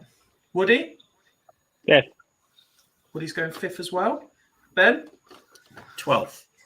I'm pretty sure it was basically one of the first actions of the game, wasn't it? The correct answer was he was substituted in the 5th minute. Oh, well done, boys. Because it took ages for him to come off, I'm sure. It did, yeah. One of the first things that happened. And then Phil Smith came on. And he was a hero. To be fair, this season, one of the first things to happen for us could be in the second half. So, bit of action in the game. Of the season. Joe, it's your question first. In the Swindon Town matchday squad for the first leg, there was only one non-European nationality player. Who was it? It's got to be. I can't think of anyone else.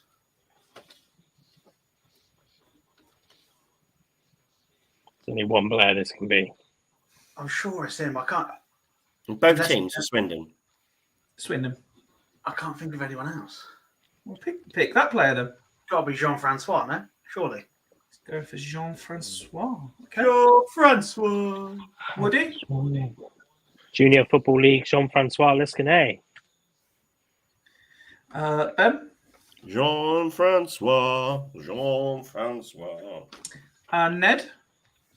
I actually thought I knew this one. So, yeah, Francois. Jean-Francois. None of you opting for Guadalupe International Miguel Dominguez or even That was my second thought. Yinka Casal. Dominguez was left by then, I thought. Yeah. Before that. Luckily for you, Jean-Francois is correct. The Haitian, if I remember rightly. Haiti, yeah. Woody, the final question on Charlton. How many minutes were there between Austin and Ward's goals in the first leg?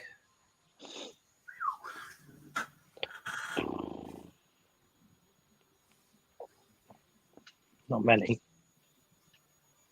But how not many? Let's go. I've been rounded all evening except for my shithousery, so I'm going to go 7 minutes. 7 minutes. Ben?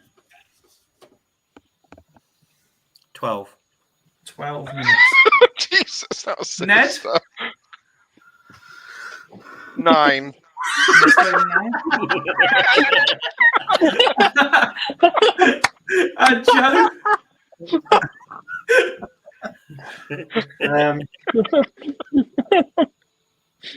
15. 15. I can confirm that nobody was correct, but both Woody and Ned are getting a point because it was in the 8th minute. 8 minutes. Sorry, 8 minutes between the two goals, not the 8th minute. He's running away with us now. Oh, so at the end of the Charlton round, Woody again getting maximum points, taking him to 17. Ben moves on to 12. Ned is on 10. And Joe is also on 12. 2 more rounds to go. So we move on to Millwall. And Ben, you're to go first. Never understood why we wore white this game. No, I didn't. I hope that's not one of the questions. No. Why did we wear white in that game? Yeah. What colour? Why did Danny Wilson confirm on Fools Rush In why we wore white in that game? Okay, Ben, you're to go first. The official attendance of this match is recorded at 73,108. Just stay the back in the yeah, got him. How many are attributed to Swindon Town? 31,000.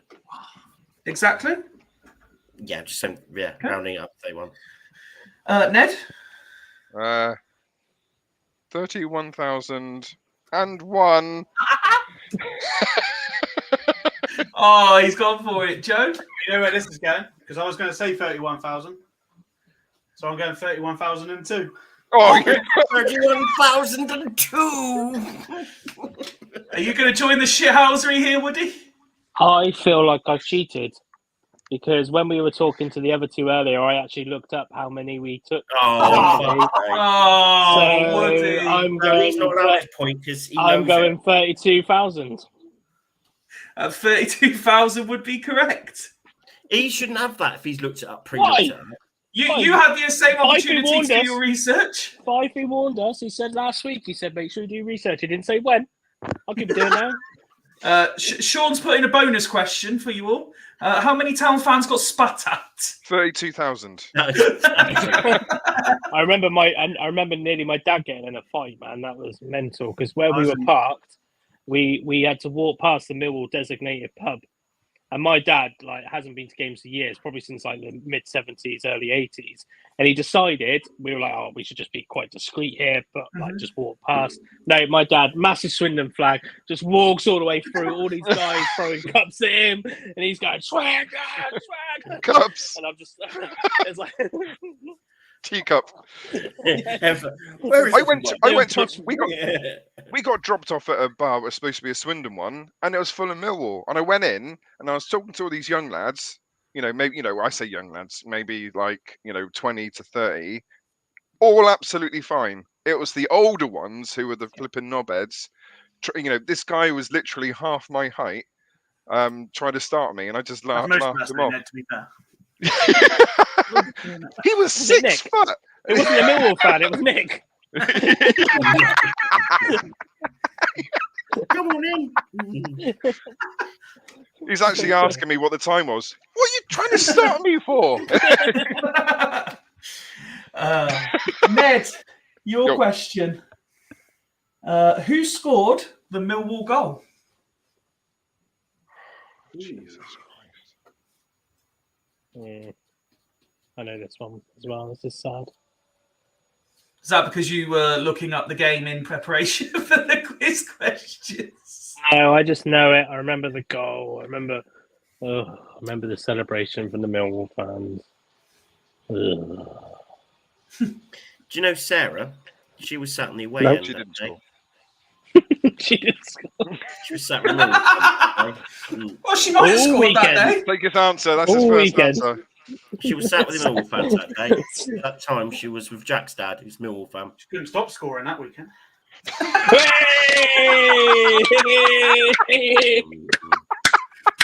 I made the exact same joke fucking 30 seconds previous and not one person acknowledged it. Fuck off. It's all about timing, Fifey. It's all about timing. Come on, Ned, who you going for? I can't remember. I can't remember the teams. I can't remember the era. So I don't know. Danny Wilson's era. Not that helps because it was a Millwall goal scorer. Kenny Jackett was their manager. I don't know. I don't know. Don't know. Okay, fine. Joe? I was there. I can't really remember it, but I was there, man. I was there. I got Paul Robinson. Paul Robinson. Okay. Woody? Kenny Jackett side. Paul Robinson's always going to score. And Well, Joe? against Swindon. It wasn't John Obika. Tell you that now. Was John Obika play for Millwall then? Yeah, he was on the bench. He's on the bench, yeah. Ben? Yeah, he's right. Yeah, Danny Ward's current partner, Paul Robinson, came from all the way from Ramsey Street. Very, very confused. Yeah, I don't know what's going on. Neighbours. Oh, Ned, Thumbs up from Ned. I knew everybody has good I knew it was one of neighbours. the Millwall like legends. So it was either like Paul Robinson, Tony Craig, Neil Harris, somebody like that. It was one of those. Yeah. One ball Joe? currently, Neil Harris, Jack tells me. Sorry? Got one ball. Oh. Joe, your question to go first. Thanks, Ben. Which surname appeared in the lineup for both teams? Lineup for both teams. Which surname? Yes, thanks, Ben. Joe, has that helped, Ben, just repeating the question in a different order? Well, it's just make sure I don't ask it again. Probably will. For both teams. Woody's got it. Of course he has. Quizmaster General's really warmed up to this now, hasn't he? Now he's winning. Yeah, but we still got the ones I didn't attempt to come up, so I'm just going to milk it whilst I still can. I can't even think of what the whole team would have been that year.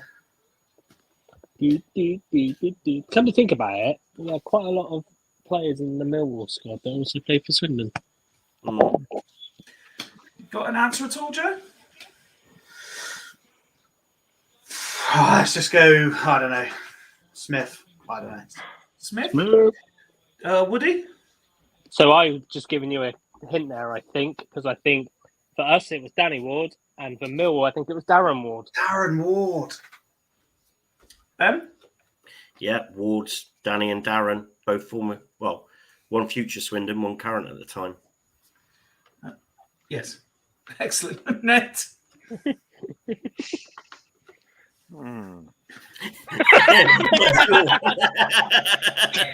Thank God about this one. No, Ward. Danny and Darren Ward is correct. So points for everyone except Joe in this occasion.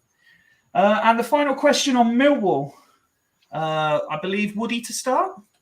Probably. Which Swindon Town player featured on the official match programme cover? What the fuck? I've got this program still, so I know. I mean, it would have made sense to have Charlie Austin, so it probably wasn't him. Let's go Billy Painter. Billy Painter, Ben? He's right. It was Billy Painter, barn door Billy. Yes! Am I right? Yeah. Ned? That's to be done. Billy Painter meetings. And Joe? I had the same thought process as Woody that Austin would have been the obvious one, but I was going to go for Painter. So Points all round, which Billy means Painter, another back, their arms folded. Painter was top notch that season. He was another full house for Woody, takes him to 21. Ben moves on to 15. Ned is on 12. And Joe is on 14. So that leaves us, I believe, with just Leicester. Yeah, we're out here, Woody. Leicester, no, we've got the Brighton. Oh, no, Brighton. No, Brighton. Oh, Brighton. Oh, that game gives me Brighton, PTSD Tranmere, as well. Leicester. This is the first time I actually felt heartbreak at football, Brighton. And me. It's So we're going to... To be fair, it's been ever since this game that I've been totally against keeping the ball in the corner. Fucking Mooney. We started doing it at the 16th minute of injury time, like quarter of an hour ago. Why are you doing it now? Right, we're going to flip it round to reverse order for the rest of the game then. So, Joe, you're to go first. Lovely. What was the score after the home leg?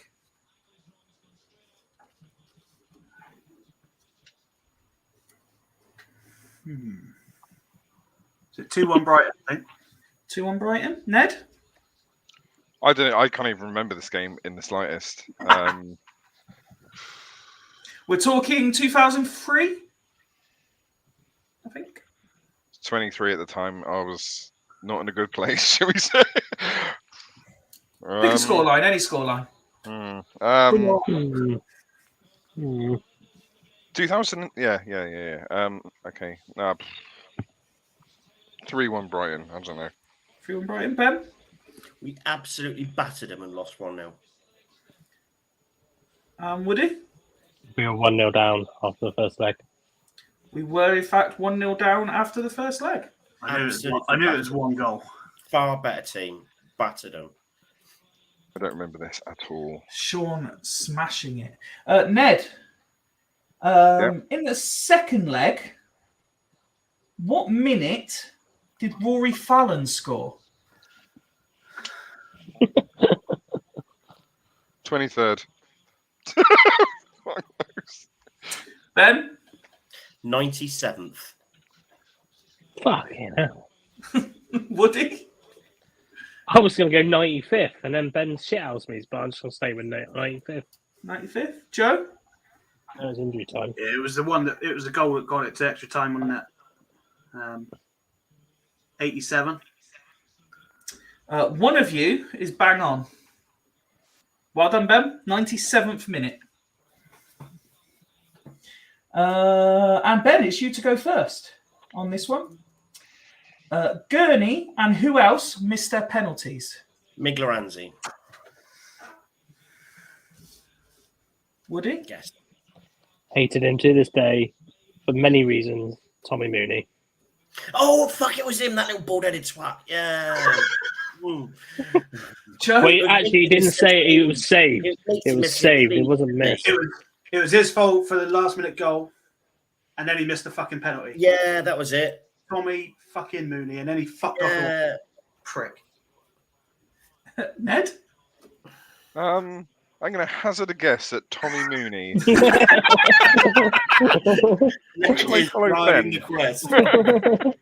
Points for everyone except Ben there. I did so well for the last one. And I've just The save as well. I've worked so hard for my point, and then I've Here we given go. it away. Let's see who really remembers this squad. Oh, fucking. Woody, you to go first. Who was the only outfield player on the subs bench not to get any time on the pitch in the second leg? What? So to rephrase it, the only unused outfield sub. Because Bart Grimmick didn't come on either. Wow. Well, we were only allowed 5 at that point. We were only allowed 5 at that point. So it was probably the same guy that was always fucking unused. In my opinion, one of the most underrated players we've had. I'm going to go with Michael Pook. Interesting. But for what it's worth, Michael Pook wasn't underrated. He was just poor. He was shit. Apart from a goal in the JVT, absolutely shocking. Yeah, I think Pook's a good shout, but I'm going to try He'd do better than all of our midfielders. You think he gets in the current team? Peak Pook? Fucking I would get in the fucking current team. You bloody fucking rose-tinted glasses lot. We finished 10th in League 2, man. Yeah, but still. Peak Pook doesn't get in the midfield. I don't even know if this guy was still there at this point, but I'm going for Ricky Shakes. Ricky Shakes. Ricky Shakes. Ole, ole, ole. Ned? I'm trying to think of. Ricky Shakes was the Tyree Shade of the early 2000s, wasn't he? He was. At least he actually Don't- did something that was Do good. not insult Tyree Shade. I liked Ricky Unbelievable. Shakes. I like Shakes. Don't like Shade, don't do you? Wasn't as I good don't as mind Bartek, Shade. though. I apologised. Well, no, I didn't apologise. I said that Shade's grown on me over the course of the season. Yeah, but so does like cancer and stuff. Do you know what I mean? It doesn't mean that this is a compliment. You know. I said testicle said he's certainly not the worst player in the squad anymore. All right, Yeah. okay, fair enough. That's all right. That's all right. That's Darcy. I'll accept that. No, that's Kane. Kane Um, is fucking poor. Just trying to think of players of. Do you know that what? era. No, actually, Woody's got a point. Pook would get in over Kane. You know. Pook would not go in. Kane's useful in dead ball situations. Is he fucking scored one? He's at the bar a few times. Pretty sure. In fact, that wasn't even as. Oh no, it was a set Mate, piece. hitting the bar is off target. You realise that, right? Yeah, well, it's close though, isn't it? No, it's off target. You might as well have gone on for a fucking throw-in. Anyway, Ned, who was the unused sub? I was trying to think of the players of that era, and the only David one I can think he was like in and around the squad, but not often in. That I can think of. Ashton Is, Holgate. I was going to say Grant Smith. Grant Smith. Smith. Oh, I loved Grant Smith. He's a good player. And Ben. Was Jack Smith playing for us then? I can't answer that question until you give an answer. Is that the answer?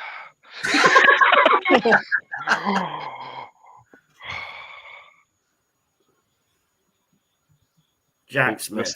Sinister time. One of you is correct. It's Woody, isn't it? I'm sure. Pook.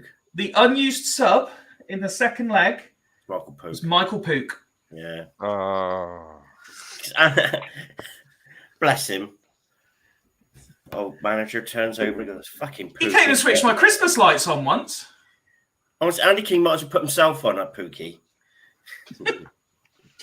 So at the end of It's not. Brighton, where are we? 13. Ned is on 13. Joe is on 15. Ben is on 17.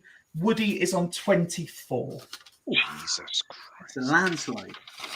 Yeah, And but that we got the difficult one now. We got the 15-point question coming up, have we? Yeah. Well, depending on how good some people's knowledge is, it might be for some people. Yeah, I'm fucked now. This is early 90s. What's who for me went- now. Tranmere and Leicester. First on that round? Me. Joe. Okay. So, Ned, Ooh, you're here we first go. up. And I hope you were listening to the last 20 seconds of the show as well. No, for I this wasn't. question. Oh, I okay. wasn't. Who did Town beat in the semis to play Leicester? Oh, what an easy question. Oh, we got all the same question. Ben, Yeah, Ben literally just said it. Ben's literally just said it. Tranmere. Tranmere? Ben? The fake Scousers, Tranmere Rovers. Woody? That is harsh. Tranmere. Even I know this one. And Joe? Yeah, I might just go for Tranmere just a minute. Points all round. Just a word to the wise. So not to ruin the rest of the quiz, maybe don't shout out anything to do with the subject in case it's a question. Bachened. Ben? Ben. Not Scouse. Bachened. Woody? No. Yeah. Ben first this time, isn't it? Ben? What was the official attendance at Wembley that day? 74,000. 74,000. Woody?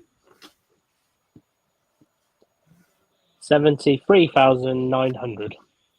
73,900. Joe?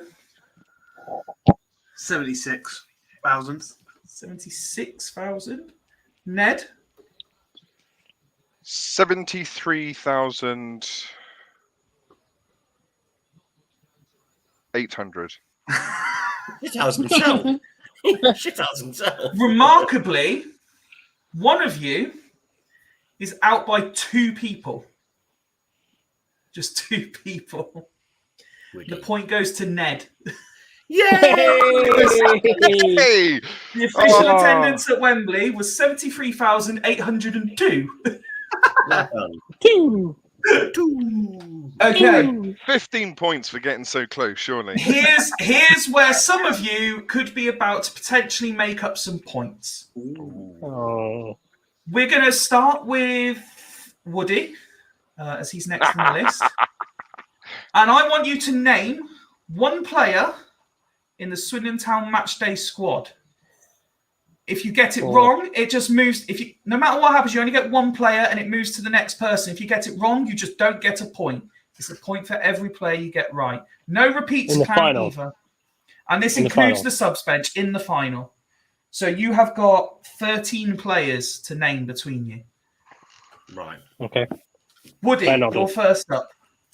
Glenn Hoddle. Point for Woody. Joe. Fraser Digby. Lovely. Ned. Craig Maskell. Thank you. Ben. Nicky Summerby. Back to Woody. Paul Bowden. Joe. Sean Taylor. Ned. John Moncur. Yeah. Ben. Colin Calderwood. You cunt. I hope you're not calling Colin Calderwood a cunt. Yeah, I love you. There are still 5 points available. Woody. Mickey Hazard. Yes. Yeah. Joe. Got one. Dave Mitchell. Ned. Fuck's sake, that's what I was going to say. Martin Ling. Yeah. Oh, you bastard. There are still 2 names available. Ben. Ross one. McLaren. Oh, no. Woody, can you get the last point? No. Oh, it was not being said. I know. No pressure, but I know it. Oh, Well, I'm pretty sure I do. Chalky, Steve White. yes! Well done, Woody. So I was kind of hoping at some point someone would get one wrong, but that wasn't to be the case. We're all proper fans here. What? Sorry, Joe? That was good quizzing, to be fair. Yeah. I like those ones better because we can't copy each other's answers, Ben. Yeah. I'll throw something like that in again in the future, shall I? Tranmere Rovers, name the squad. Yeah. For bonus points, do you want to do the Leicester squad? Yes. Let's go. Steve Walsh. Wait, what? You actually want to? Kevin I haven't. Wait, hang on. I haven't prepped it. If you want to. Yes. Let's go for it. Oh, No. give me. Go for it. Yeah, let's go for it. Oh, Give me 2 seconds. Yes. There. Hang on. I don't know all of them. I only know a few. LCFC v STFC. that's probably 7 more than I know. I reckon I know a few. Ned looks like a man who's confident. Give me 2 minutes just to I load it reckon I up. could name most of them. Come on! Come on! So we'll be Come on, starting. This is where I lose points. Yeah. I think I know about 2, maybe 3 at a push, and I've already said one of them. I didn't think we were actually fucking doing it. Okay, I've got the team just loading up slowly. Bear with me. Oh, that FA Cup game a few years back. What a fucker that was. Thanks again to swindon-town-fc.co.uk for being fucking amazing. Quality website. Just going to go get my phone 5 feet so I can look at the answers. Okay. Right, so we are with Joe first. Any Leicester player, please, sir? Steve Walsh. Walsh, thank you. Correct. Ned. Julian Joachim. He No, must that have been there. was Yes, after that Joachim. one. No, Joachim's on there. Ben. Kevin Paul. Oh, you bastard. Paul. Woody. So this is, I think I've got 3. Kevin Paul was one of them. Thanks, Ben. I can't. Does it have to be first name? Because I can't remember his first name. I will give you surnames because that's what most players are known. Unless it's a street, like an obvious surname, and then you need to know the first name. I can't remember his first name, but I think it's Agnew. Steve Agnew, yeah. The bold guy, innit? Back to Joe. Jerry Taggart. No, Jerry Taggart is wrong. Ned. Later. Lee Philpott. Oh, he could play it for Lee Philpott. Lee Philpott is correct. Ben. David Oldfield. Oh, David you Oldfield is bastard! Woody. I think I'm out.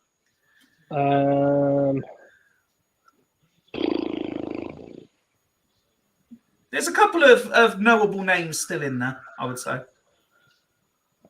Yeah, but I wasn't expecting a question, 5 feet.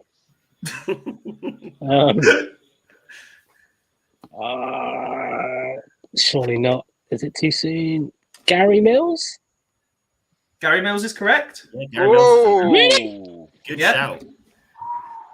Joe's not happy now. Look at Joe. He's reaching now.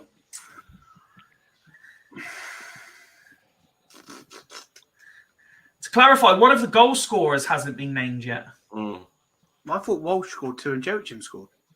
I know exactly who it is. I've got them stored. You'd be incorrect then, Joe.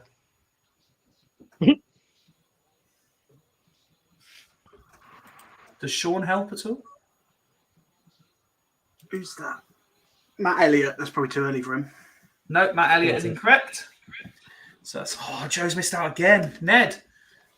Player I always used to buy on Champ Manager around this time was Mike Whitlow. No, I was going to say his name. Mike Whitlow is correct, yeah. Surname is Thompson. He scored the other goal. We put through on goal to Fraser Digby. Steve. Steve Thompson. I'll give you that, yeah. Steve Thompson. I don't know anymore. Yeah. Remember the I don't know anymore, 5 feet. You passing again? Or I'm passing not this even- time? What do you mean again? No, sorry. Okay. I went. Fucking again. Runaway leader. Slayton. Boom! Mic drop. 9 out of the 13 players have now been named, which means there's still another 4 available. And we're back with Joe. Who's the guy that went to Bradford? Arch going in, look. Shame to see you struggling after Monday's massacre, Woody. I'm sure he went to Bradford after, or a couple of years after. Just for the record, I think Joe and I were about 6 in this game. Yeah. I was like, 5. I had just turned 13. Ian Ormeroyd.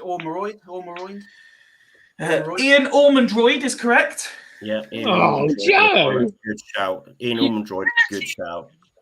Dirty bastard. Lanky bastard. How many is that? That means there's still 3 left. Can we get the manager as well? Does that count? No. No. Ned, you got any more names in you? There's a centre back who used to play for. He played for Hereford before. I can't think of what his surname is.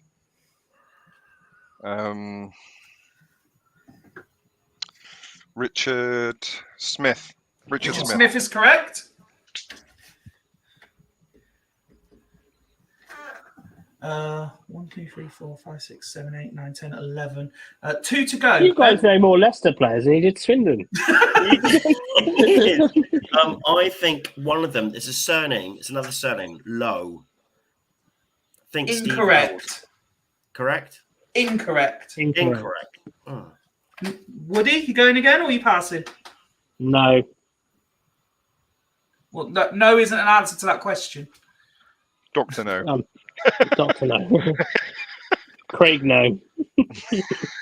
I've exhausted my supply of Leicester knowledge. Okay, there's still 2 players, Joe. Have you got one more in you? I'm sure it's the other centre back, Yeah, I think Smith. I've just thought of him. Smith and Didn't they Hill? play three in the back? Hill. Leicester? Clive Hill. Colin Hill. Oh, Colin Hill. Colin Hill, I will give it to Joe, yes. Good That means shout. there is one more player, Ned. If we're all struggling, I'm happy to give a clue. We're probably on a sub now, aren't we? We are on the second sub, yes. Do we want a follow-up clue, or is that enough? Go for a clue, then first one to shout. Okay. The other clue is he shares a first name with someone else that's already been mentioned. First name. Colin Gibson. Oh, Gibson, well done, Ned. Oh, well done, Ned. Ned. So adding The the arm wave.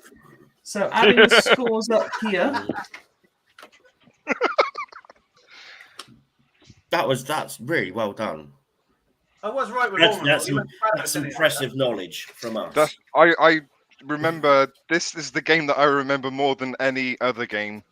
I was so To be into fair, it. it is imprinted to every Swindon fan of our generation's. Well, and it's like the greatest playoff final of all time, isn't it? Well, one of. When Chalky White got assassinated. Oh, Kevin Paul, blank penalty. Blank penalty. I can't believe he was the last one Who's we the ref? made. Got an extra point. David Ellery. And the referee's It's when given you a said- penalty. It's when you It's said tense, the isn't it? first name has been For a mentioned. foul on a substitute. So we know that Woody had amassed enough points to win already. Yes. And Did he we? finished. Did I? Yeah. Oh, I wouldn't have fucking bothered. Wouldn't have bothered putting myself through that stress.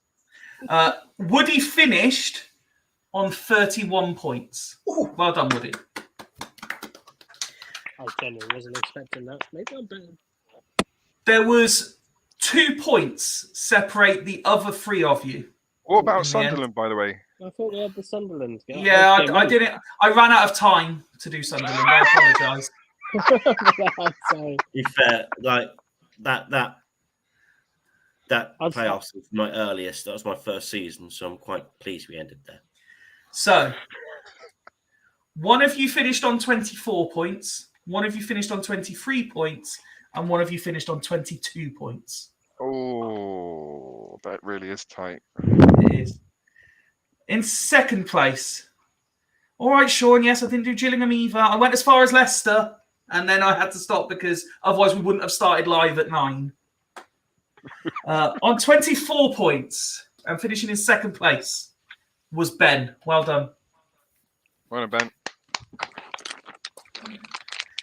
So Well done, Ned Ben. and Joe, one of you had 23, one of you had 22. And in third place this evening, and whose Leicester City knowledge has carried him to third place. Well done, Ned. Way! Which means Joe has finished last, unfortunately, on this occasion on 22 points. Defending Third place was indefensible. Defending indefensible. Can we just get Fife? Have you got your phone nearby? Can you get WhatsApp from earlier? I When can. when Joe was mugging me off because I wasn't going to come do the quiz. Oh, dear me. FYI, though. FYI, anybody out there who wants me to join their quiz night for STFC, don't do it because I'll choke under the pressure. You just wrote the coattails of like me, really. Like done your own work. And I've got silly questions. Well, now I know the sort of questions you guys like. It'll be a lot of fun in the summer putting a few Start at quizzes 11 together. ones. To be fair, that Leicester, I was impressed with our knowledge with that Leicester team. Okay. I'll put something like that together again. Don't worry. Thank you to everyone who's watched along. Thank you if you're listening along after the event as well. We'd like to thank Kris and Hannah as well for coming on in the first hour. Hope they genuinely enjoyed their trip to Wembley. Whether you're watching playoff finals, the end of the Premier League season, or not watching any football at all and just enjoying the nice weather, we hope you have a wonderful bank holiday. But bank holiday doesn't mean no fools. We are on again on Monday as normal. We have our postponed end of season alternative awards to give out after we introduce you to a few more local footballers. I'm very much looking forward to that. And it's my birthday. And is it your birthday on Monday, Ned? Yes, it is. Oh, Happy birthday for Monday, Ned. 5 years old. Oh, 43. Gents, thank you very much for your time this evening. Pleasure as always. I hope you enjoyed the quiz. Until Monday, have a great bank holiday, everyone. We've been Fools Rushing. Good night. Take my hand, take my whole life too, but I can't help falling